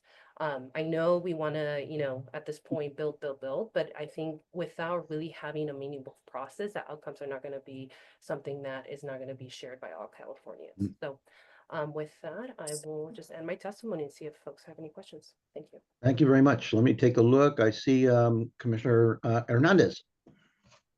Diana, good to see you. Yeah. Quick question. Underlying question in Sacramento has been kind of what are we going to do when it comes to some of the public purpose programs embedded in rates? Should they continue to be in rates or should they be a part of the budget? Does SAE have a position on that? Yeah, so we saw obviously those conversations last year when SOMA and other programs, the CARE program was actually being considered for cuts. Given the state of the budget and given that we're in a deficit right now, we're trying to patch holes with other holes. So that's a reality as a whole, unfortunately as a state and as a nation. But I think to your point is really thinking about what is a public good and what's not. What is taxpayers and what's a ratepayer? And I think having those conversations, really thinking about, is this something that we want as a society to make affordable for the consumer, and who should take that burden? And I think as we start really thinking about the through line is really thinking about those different kind of options as we start really thinking about transmission lines and everything else. Because if it's going to come from the taxpayer, is that a public good? And should the public pay for that? Or is that something that the ratepayers should pay? Thank you. Yep, makes sense. Looking, I see no other hands raised. I have one question. Oh, there you go. Commissioner Garcetti, it sounds like. Thank you. You might not be able to see me because I can't operate my phone to do it, but anyway, my question is, you raised the fascinating issue for me that the vast majority of low-income people are in rental homes. And you said you're making an effort to get there. What is the effort? Do you have to convince the owner of the property? And does that mean that each individual occupant of an apartment in that building would then somehow directly benefit from this, or is it all up to the owner of the building? Yeah, no, that's a good question, Commissioner. And that's, we call those splits incentives, right? So it's basically is who gets the benefit and who actually, is it the user end or is the cost kind of cost end? Right. So if you are an owner of a, apartment building of 10 units and you have owned that and you're obviously receiving income and you're benefiting from that, what is going to be your cost if you put solar on that? Yep. Right. And that and you don't live in that building. So there's really no end use for you, but at least your tenants might be benefiting from that end use. So that's where the split system and incentive is. And I think there's a lot of programs to actually work with owners of multifamily units to say, hey, this is actually going to benefit you, and we can actually lessen the cost in installing that unit for you because it's going to benefit really the tenant. Sure. Right. And that's where it has been really innovating for us to think about how do we really penetrate the owner and the property owner and really minimize the hesitation of really getting into obviously multi-family solar programs. But two, there's a lot of issues with coordination of a lot of these buildings are also really old. Right. Yes. And we're dealing with infrastructure issues. We're dealing with weatherization issues. We're dealing with energy efficiency issues. We're dealing with water usage, et cetera, et cetera. And those are the things I really want to uplift from the low income barriers report. All those things were actually uplifted. Like we know the barriers to entry. And Right. it's like, what do we need to do at the locale level? Because the state really has a mandate, like you said, like the state has a shortage of staff or whatever the case is, but it's how do we work with our local regional partners to ensure that when a solar customer at the multifamily level gets inquired to actually put solar on the system, can we actually work with that owner to also think about energy efficiency programs? Weatherization of the units, because you can put solar you want, but we also think about it, we should think about it as a whole. Indeed. Now, have you had any successes with the smaller jurisdictions? Like, I live in Los Angeles, huge. Have you gone to places like Santa Monica or Inglewood, places like that? We have members across the LA basin, specifically, working, in, this is where LA incorporated, unincorporated, what cities are you in, what jurisdictions, right? All that matters. And one of the things that we have really worked with is how do we actually get community-based organizations who trust Yes. these individuals to be the ones actually offering these offerings to those individuals? Because as you know, there's a lot of mistrust right now. I dare say. So I think is really thinking about, I wouldn't want, solar companies, to go into some of these communities, especially really impacted urban core communities, because sometimes, what we're seeing right now, that's not going to be a good strategy based on the times that we're in. But also, is that strategy helpful or not helpful if you're in the rural areas of the state? Got it. Excellent. Thank you. Thank you for that comprehensive answer. That would be something that I would continue to look at, and certainly if we can help in any way, let us know. Yeah, no, thank you. Thank you, Commissioner. Thank you. I want to thank you for your testimony. It was an important part of making sure that we hear from a variety of stakeholders with respect to this issue. Thanks again. Let me turn it over to Ethan. Thank you very much, Mr. Chairman. So at this point, we will move to the public comment session of the meeting, and we'll take public comment at this time, both on the electricity cost issues we've been hearing about and any other topic that you wish to make public comment on. If you wish to make public comment, please use the raised hand function, assuming that you have joined by Zoom. If you have phoned into the meeting, email us immediately at littlehoover@lhc.ca.gov. You'll have to give us your phone number in order so that we know who to unmute. Public comment is limited to 3 minutes per speaker, and commissioners will be able to hear you but not see you. I'm aware that we have no people in the physical location who have indicated a desire to make public comment. However, we do have some online, and so I'll ask Shara to identify the first speaker. Thank you. Our first speaker will be Evan Wins. You now have the ability to unmute yourself. Yes, thank you very much, Commission members. My name is Evan Wins. I'm the Senior Policy Manager with the Center for Sustainable Energy. I know the Commission has taken comments from my colleague Rocky Fernandez before, but I wanted to reiterate some of the things that he said in the past, as well as follow up on Ms. Vazquez Ballesteros' comments. We've worked very closely with CEJA in the past. We're instrumental in getting the SOMA program, that's Solar on Multifamily Affordable Housing Program. Our mission at Center for Sustainable Energy is summed up in one word: decarbonize, but we strongly believe that it can be done affordably and to the benefit of all Californians. In reading through the draft report that the Commission is considering adopting, we wanted to correct the record on a couple of points, particularly concerning the programs that we help administer. Those would be the Self-Generation Incentive Program, known as SGIP, which helps ratepayers get backup systems installed so that they can generate their own energy, as well as have resiliency in the case of blackouts, as well as the SOMA program I mentioned earlier. And the report does call out both of those programs as ratepayer funded, which is not true for either of them anymore. The SGIP program was ratepayer funded in the past, but now has been taken off of ratepayer funds as of December 31st on 2024.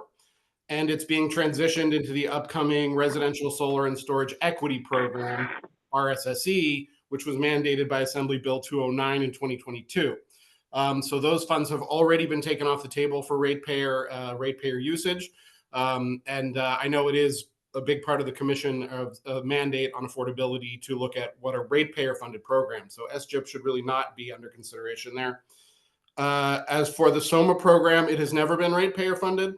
It is described as ratepayer funded in the report on page 27. It's funded through the investor-owned utilities cap and trade funds, which is the same source as the residential small business climate credit.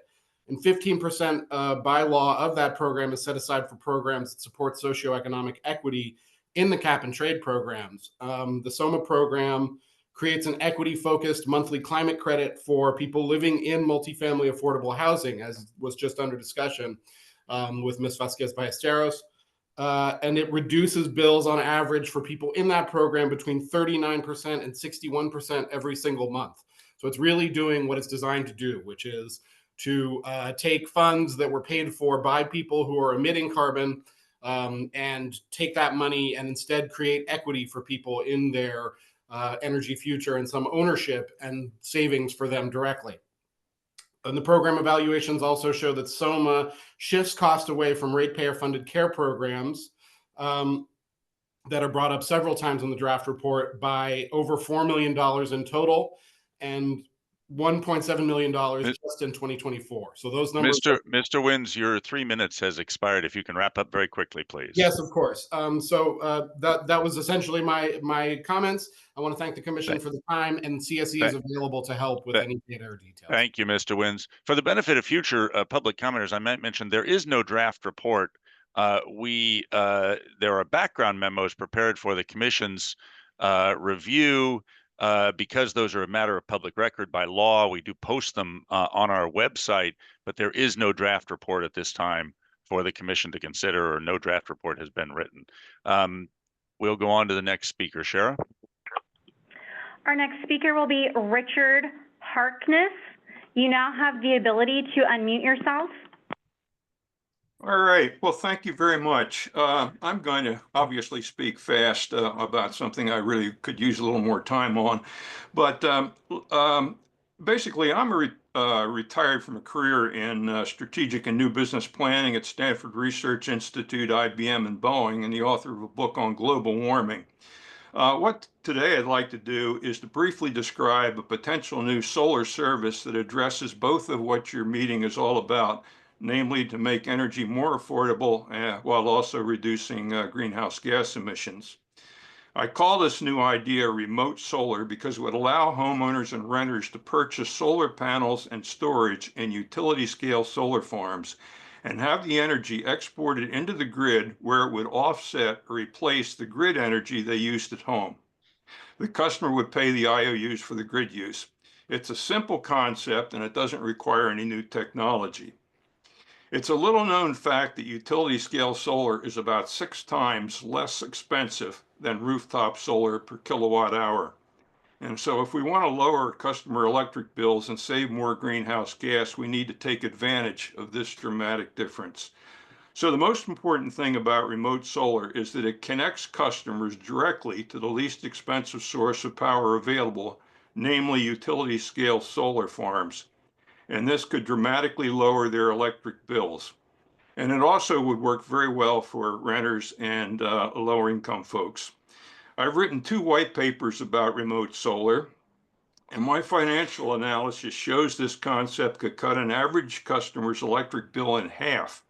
A remote solar system would cost about $4,000, whereas an equivalent rooftop system would cost over $20,000. So an investment in remote solar would pay back in just over 3 years with an ROI of about 30% a year. And that would lead to wide-scale adoption and significant greenhouse gas savings. So I've become a party to the CPU's proceeding on community solar and have submitted all these white papers and a motion under docket A2205022. And I'm asking them just to seriously consider this concept. And on February the 27th, I sent the white papers to Ashley Hurley, and I asked if she would distribute them to you. I hope she has, and I really hope you've had at least a chance to read the executive summary of those papers. What I'm requesting now from you folks, if you would be so good, is I would love to discuss this with someone on your staff, and because I can't do this really justice in 3 minutes, but I'd like to be able to talk about it with someone, and they'll probably have some questions, and I think I have some answers to that. So that's it. Thank you very much for your consideration. Thank you very much, Mr. Harkness. Shara, if you can move on to the next speaker, please. Our next speaker will be Rob Hawley. You now have the ability to unmute yourself. Okay, am I online? Yes, we can hear you. All right, excellent. This is Rob Hawley from San Jose. I'd like to echo the points that Dave made. The fundamental problem is the utilities are incentivized to build. They're not incentivized to operate their grid in the best interest of customers. PGE's CEO's love letter in February acknowledges this by stating clearly that she wanted to control conservation regardless of whether it was in the best interest of ratepayers. Other states are considering different incentives for their utilities, but this is still in an early stage, so unfortunately there are no working examples at this point. I point out that the state auditor has examined the CPUC process and has been very critical. I suggest you ask them to repeat what I've heard from them in the past. Finally, I have solar along with a battery. This combination helps me reduce peak demand during summer months, thereby decreasing the amount of power the utilities need to transport. Consequently, the size of the system they need to construct is reduced. However, I still rely on the grid for charging my car, so I buy plenty of power. I also currently pay the minimum distribution charge each month, which will migrate to the new utility tax next year. So I'm doing my part. Thank you. Thank you very much, Mr. Hawley. Shara, can you move to the next speaker, please? Yes, the next speaker will be Mr. Rodney. You now have the ability to unmute yourself. Unmuted. Thank you so much for allowing me. Rodney Andrews, Commissioner for Assembly District 65. I'm on the Environmental Justice Committee as well. Richard, this question is for you. In the earlier presentation, you presented that utility companies have the ability to tack on a surge price. You gave a price of $50 going to $70. My question would be, will the utility companies be able to document that? Also, the solar presentation, there's so much to cover over 3 minutes. The solar presentation, with the cost breakdowns, I was unclear about that, and I'll read about that later on, and I guess I'll watch the video over again. But thank you so much for allowing me to speak. Thanks. Thank you very much, Mr. Rodney. Shara, if we can move on to the next speaker, please.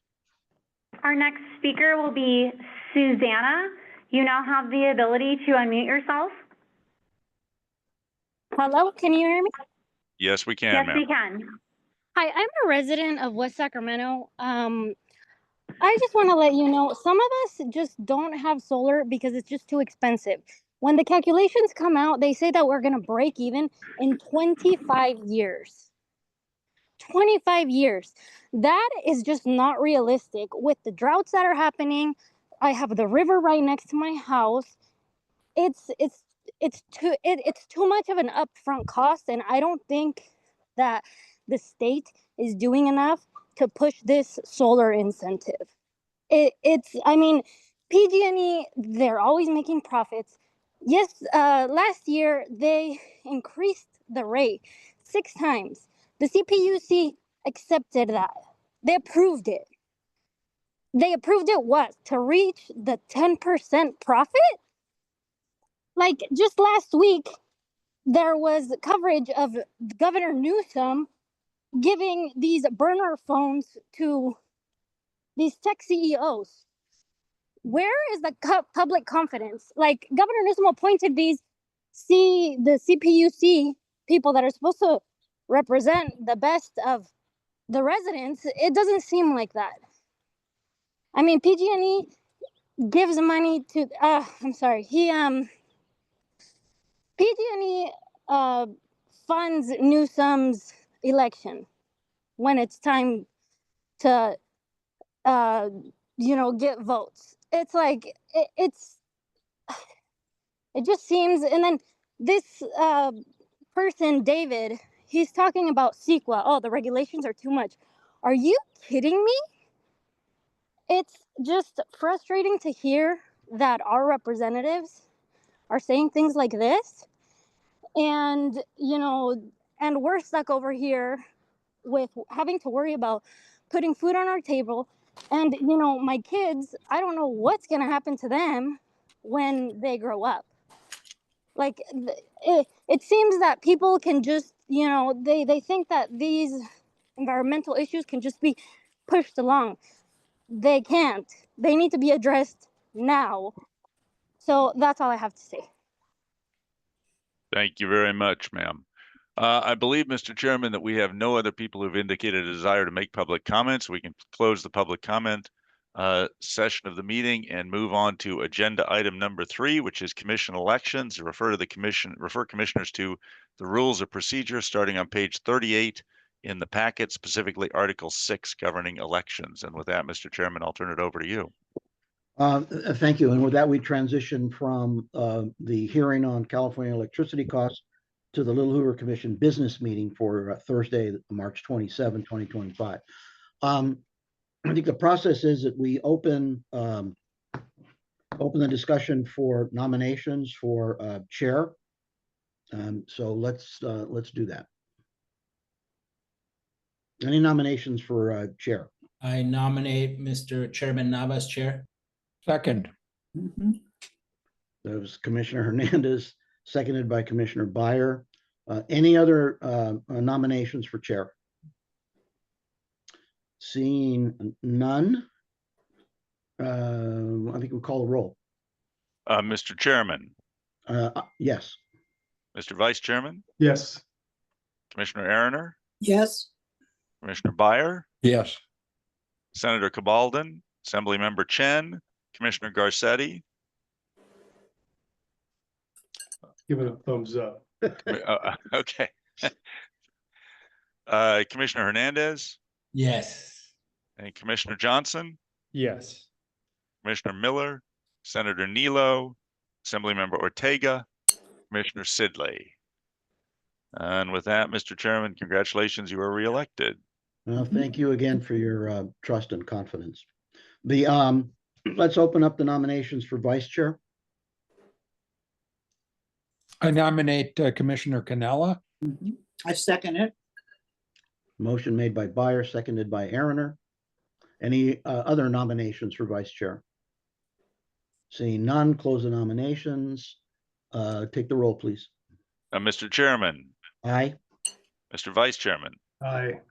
Commissioner Arner. Yes. Commissioner Byer. Aye. Senator Cabaldon, Assemblymember Chen, Commissioner Garcetti. see a thumbs up there. Commissioner Hernandez, Aye. Commissioner Johnson, Yes. Commissioner Miller, Senator Nilo, Assemblymember Ortega, Commissioner Sidley. And with that, the nomination passes. Mr. Chairman, Thank Mr. you. Vice Chairman, you're reelected. Congratulations, Mr. Vice Chairman. So, Mr. Chairman, I want to note that Commissioner Garcetti, as a former trial lawyer, should know that the court reporter can't record a thumbs up, but it has to be a verbal affirmation. Well, it looks like he's frozen. Fortunately, Commissioner Byer, I can say that even without Commissioner Garcetti's vote, only 6 votes are required if 11 or fewer are cast. So both the chair and vice chair have been reelected. Okay. How's that for a lawyerly point, even though I'm not a lawyer? Thank you very much. Thank you all. Mr. Chairman, moving through the rest of the agenda, item number 4, as we mentioned, will not be taken up. And so we can move to item number 5, which is the project and meeting schedule. As commissioners know, we are awaiting the governor's proposed reorganization plan. We have been in frequent contact with the administration, had hoped to receive that plan this week, if not earlier, and had tentatively scheduled hearings for April 7th and 8th. However, this morning, the administration told us that we will not receive the plan this week. They expect it to arrive for us next week. At the staff level, we've already been working on background documents, meeting with stakeholder groups, attending preliminary legislative budget hearings. So we've done what we can. However, Mr. Chairman, as you and I have discussed, we need to give commissioners time to digest the full plan once we receive it, and also time for stakeholders to assess the plan and prepare testimony for our hearings. Given that fact, and that we will not receive the plan now before April 1st at the earliest, my view is that we cannot possibly hold hearings on April the 7th and the 8th. And so therefore, we will have to delay those hearings a bit. As commissioners know, we've already surveyed all of you about your availability later in April, and we'll be following up with further communications very, very soon about potential dates for those hearings. I've not heard back from everyone, so I want to check with all commissioners before we try to settle on dates for those hearings. But I'm definitely hoping to hold them later in April. As the commission knows, once the governor sends us the plan, that begins a 60-day statutory clock, by which time we must issue our report to the legislature. Happy to answer any questions on that, and can discuss the meeting schedule post reorganization plan, such as it exists at this time, if the commission wishes. Ethan, it's David. I have a question. Let's assume we get it on April 1st, and we have what seems to be likely 2 days of hearings sometime. The 60 days would run out on Memorial Day weekend, or the week after that. And so I'm wondering whether we should plan ahead with respect to a final approval of a report on the day we would ordinarily meet, which would be Thursday, the 22nd of May. Yes, well, in fact, I have consciously asked people for their availability in both April and May, because I believe that the chairman can speak for himself, but I believe the intent here is to hold a full commission meeting to discuss what the report should say, rather than use just the subcommittee process. So we may need a couple of additional meetings after the hearings, and so that's why I've asked for availability in May as well. I think it would behoove us to finish that report as soon as we can, because the faster we get it to the legislature, presumably the more impact it has. So if we are able to produce it and approve it prior to the 60 days and take fewer than 60 days, I think that would be good. But yes, I think Commissioner Byer, the answer is we will need those additional meetings. The scheduled May meeting is possible, but we might be able to add additional Zoom meetings for discussion or approval before that May 22nd date. Should we assume the date of the 24th of April is also likely to remain? I don't know about that, because we wish to have 2 days of hearings back to back on the reorganization plan. So I'd like to, ideally, I would hope the commissioners can hold April 24th as they have been for right now, but I hope to follow up, as I say, within a day or two. And we're trying to search for 2 days back to back. The concept is we would have a first day of hearings, a very full day that would take testimony from the administration on the plan, and then would focus on the Housing and Homelessness Agency. The second day would focus on the proposed Consumer Protection Agency. So the 24th might or might not work as the first day of back-to-back hearings. Thank you.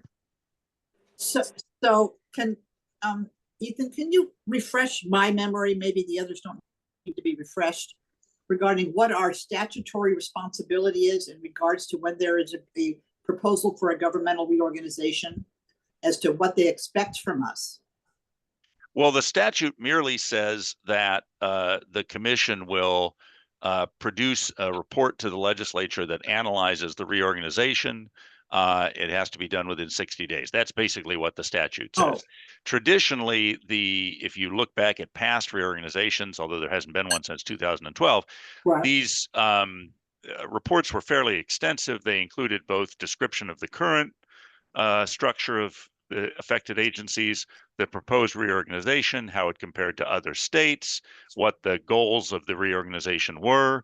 The commission is free to recommend within the reorganization process, the legislature cannot amend the plan. However, there is nothing that stops the legislature from pursuing concurrent or subsequent legislation to tweak parts of the plan. And in the past, the commission has recommended changes through additional legislation, and those have been pursued by the legislature. So within the specific legal reorganization process, it is merely the legislature either allowing the reorganization to take place or effectively vetoing it. They cannot amend it. But that's somewhat of a distinction without a difference, because there's nothing that stops the legislature from pursuing a bill the following day. Got you. Okay, thank you. That's very helpful. Okay. I think you've covered it. Okay. Very good, Mr. Chairman. And I will just mention, after the reorganization plan, our intent is to hold one additional hearing, at least one additional hearing on the electricity costs, as we've heard today, including hearing from the PUC and the investor-owned utilities.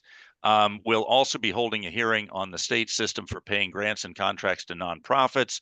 Commissioners may remember that we worked with California Nonprofits Association to survey nonprofits about their experiences. We're hoping to release very shortly an issue brief on those survey results. That's completed, and actually we're editing that brief now. We'll release that brief without recommendations, but then the anticipation is we will hold an additional hearing later in the year to consider possible recommendations and then issue a subsequent report with those recommendations.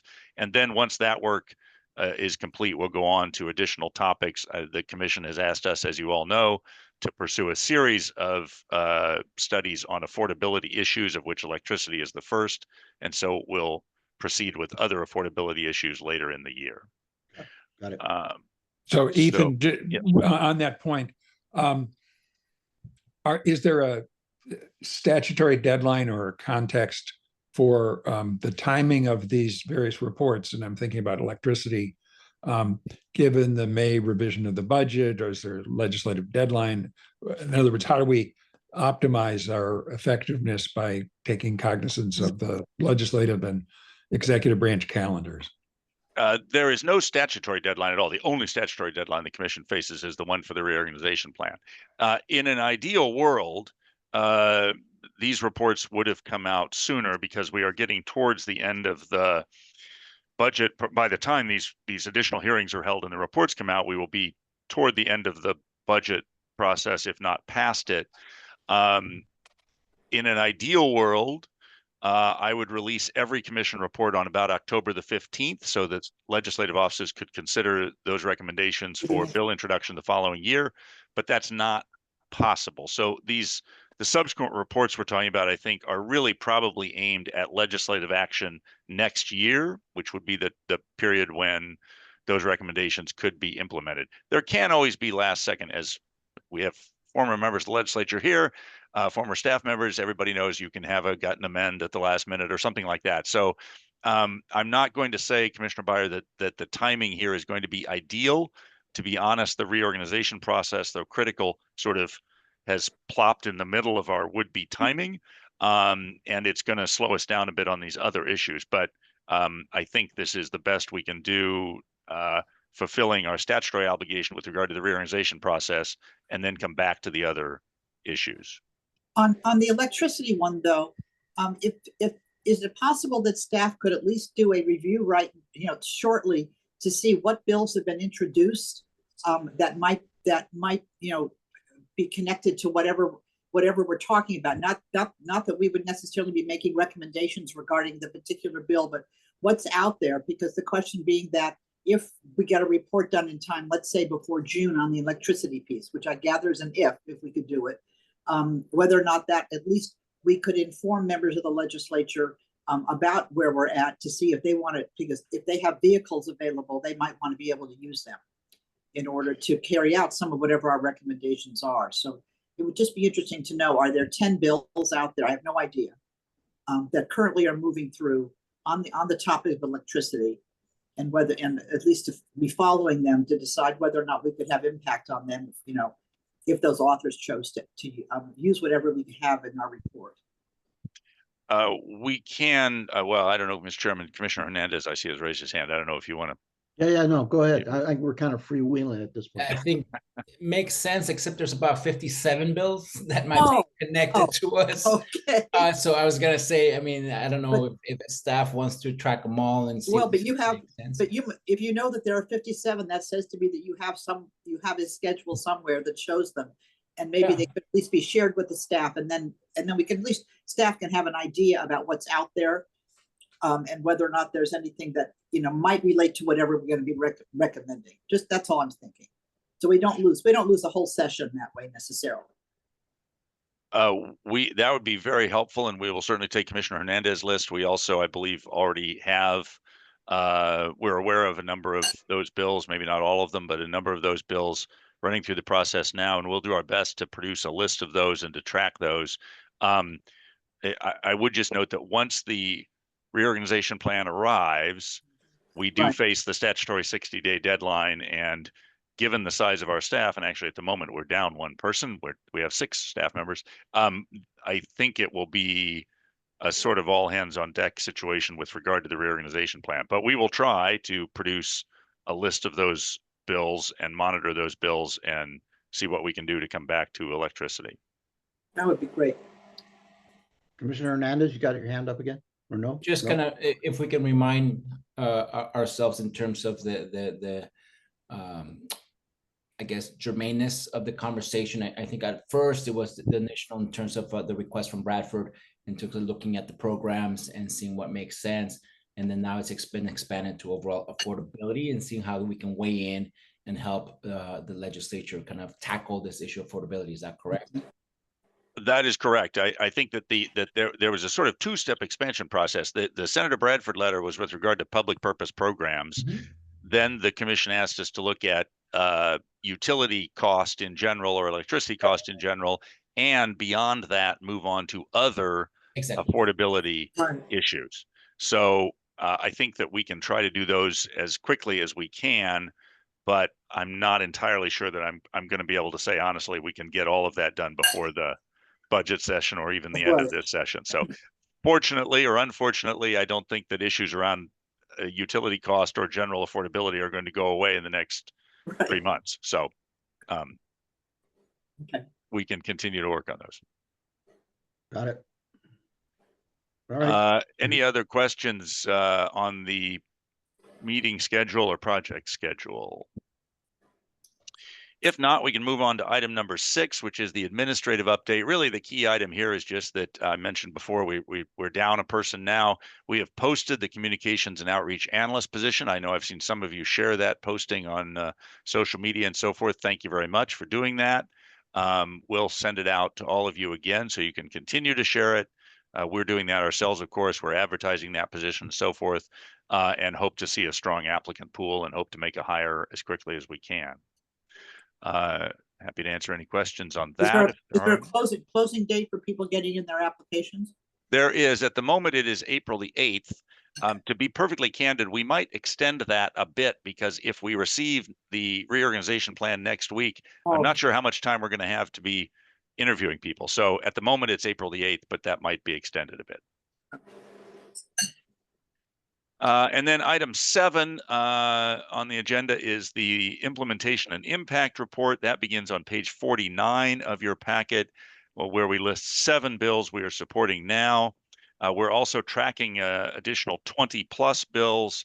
We're waiting to see in those cases. We've heard there will be substantive amendments or waiting for committee analysis to see if, in fact, those bills implement our recommendations, and then we can move forward with supporting additional bills. But at the moment, we are in support of 20 bills, and I think I've testified on 3 bills in the last week, for instance. So we're actively involved in the legislative process in supporting those bills. Good. And I believe, Mr. Chairman, with that, unless there are any questions, that concludes our agenda for today. So again, we don't yet know, given that we are going to postpone the hearings on the reorganization plan, I can't say when the next meeting will be. It will not be April 7th, but I will be following up with commissioners very, very soon, within the next day or two, I hope, with likely dates. All right. And let me, Vice Chair Cannella, how much did you say you budget to move a pole? Yeah, $200 and some odd thousand, he said. Yeah. There you go. About $250,000. And then the problem, since you brought it up, is that there's fees that the city charges residential development, and it's based on 35,000. And so now, you know, it's 10 times the cost, 8 times the cost, and there's just not the fees to reimburse that. It's a big mess. Yeah. It's a mess. And you And it have takes some forever to cities do now anything. that are requiring you to underground that too. Yeah, fortunately, we don't have to do that, but it's just we're just moving poles like 10 feet. So Well, it's sort of to be like maybe the home cooking that Commissioner Erner cites, that is her own experience. Tomorrow morning, a pole is being moved from our house in St. Helena so that electricity can go to affordable housing that's being built down the street. So if that costs $250,000, I know I'm not getting any of it. yeah, it's a big deal. It's a problem. The other thing is we're electrifying everything, no more gas, and so the demands are way up. So we're, you know, there's an area of Stockton that is just an infill, and there's not power supply for that because so much power is being used. So we make a decision, and then it causes all these ripples that we think about. Right. I thought there'd been a statutory change that new developments, I don't mean infill, but new developments had to be solar. You have to have solar panels. Right. Yeah. Yeah. So that should reduce, it would seem to me, the need for poles. Yeah, it just rains and, you know, cloud cover, all sorts of things. No. One question you might want to ask the utilities when they come on, when houses have solar, whether or not they have to have backup generation in case that solar goes down. Well, I think that maybe some communities are doing that, right? Because I think I have 2 batteries, right? And I think it's because maybe the city of Berkeley said to the solar companies that if you're going to install solar in our communities, you have to have backup. But I'm not positive, right? But if I don't believe going with the company we went with, I'm not sure whether or not I had a choice of where they say, well, just put the panels up and you don't have to have, didn't seem to be presented to me. Future meeting. What's this? Future meeting, we'll dig all this stuff. The other. So, are we going to invite somebody from the Energy Commission to testify at the next hearing? Yes, we are going to invite the PUC, the Energy Commission, and the investor-owned utilities, and perhaps others as well. And the insurance commissioner. Never mind. Yeah. All right, folks. Let me tell you, this is why I love working with you all. The state audit. The other one was the state. Are we going to ask the state auditor? Because the state auditor, somebody mentioned that they had done a significant study. We can certainly ask them to testify if you wish. This will be a longer meeting than is one of our normal ones. I know, because I'm just thinking of, the LAO. I don't know if the LAO has done anything on this at all. They did a report. Okay. All righty. I think we just should have Commissioner Hernandez testify to everything. No, Exactly. no more. No Right. All right, folks. Okay. I don't know if there's any holidays Thank- between now and the next time we see each other. There is on next Monday is Cesar Chavez Day. I'm Well, going there you to go. I'm going to Delano.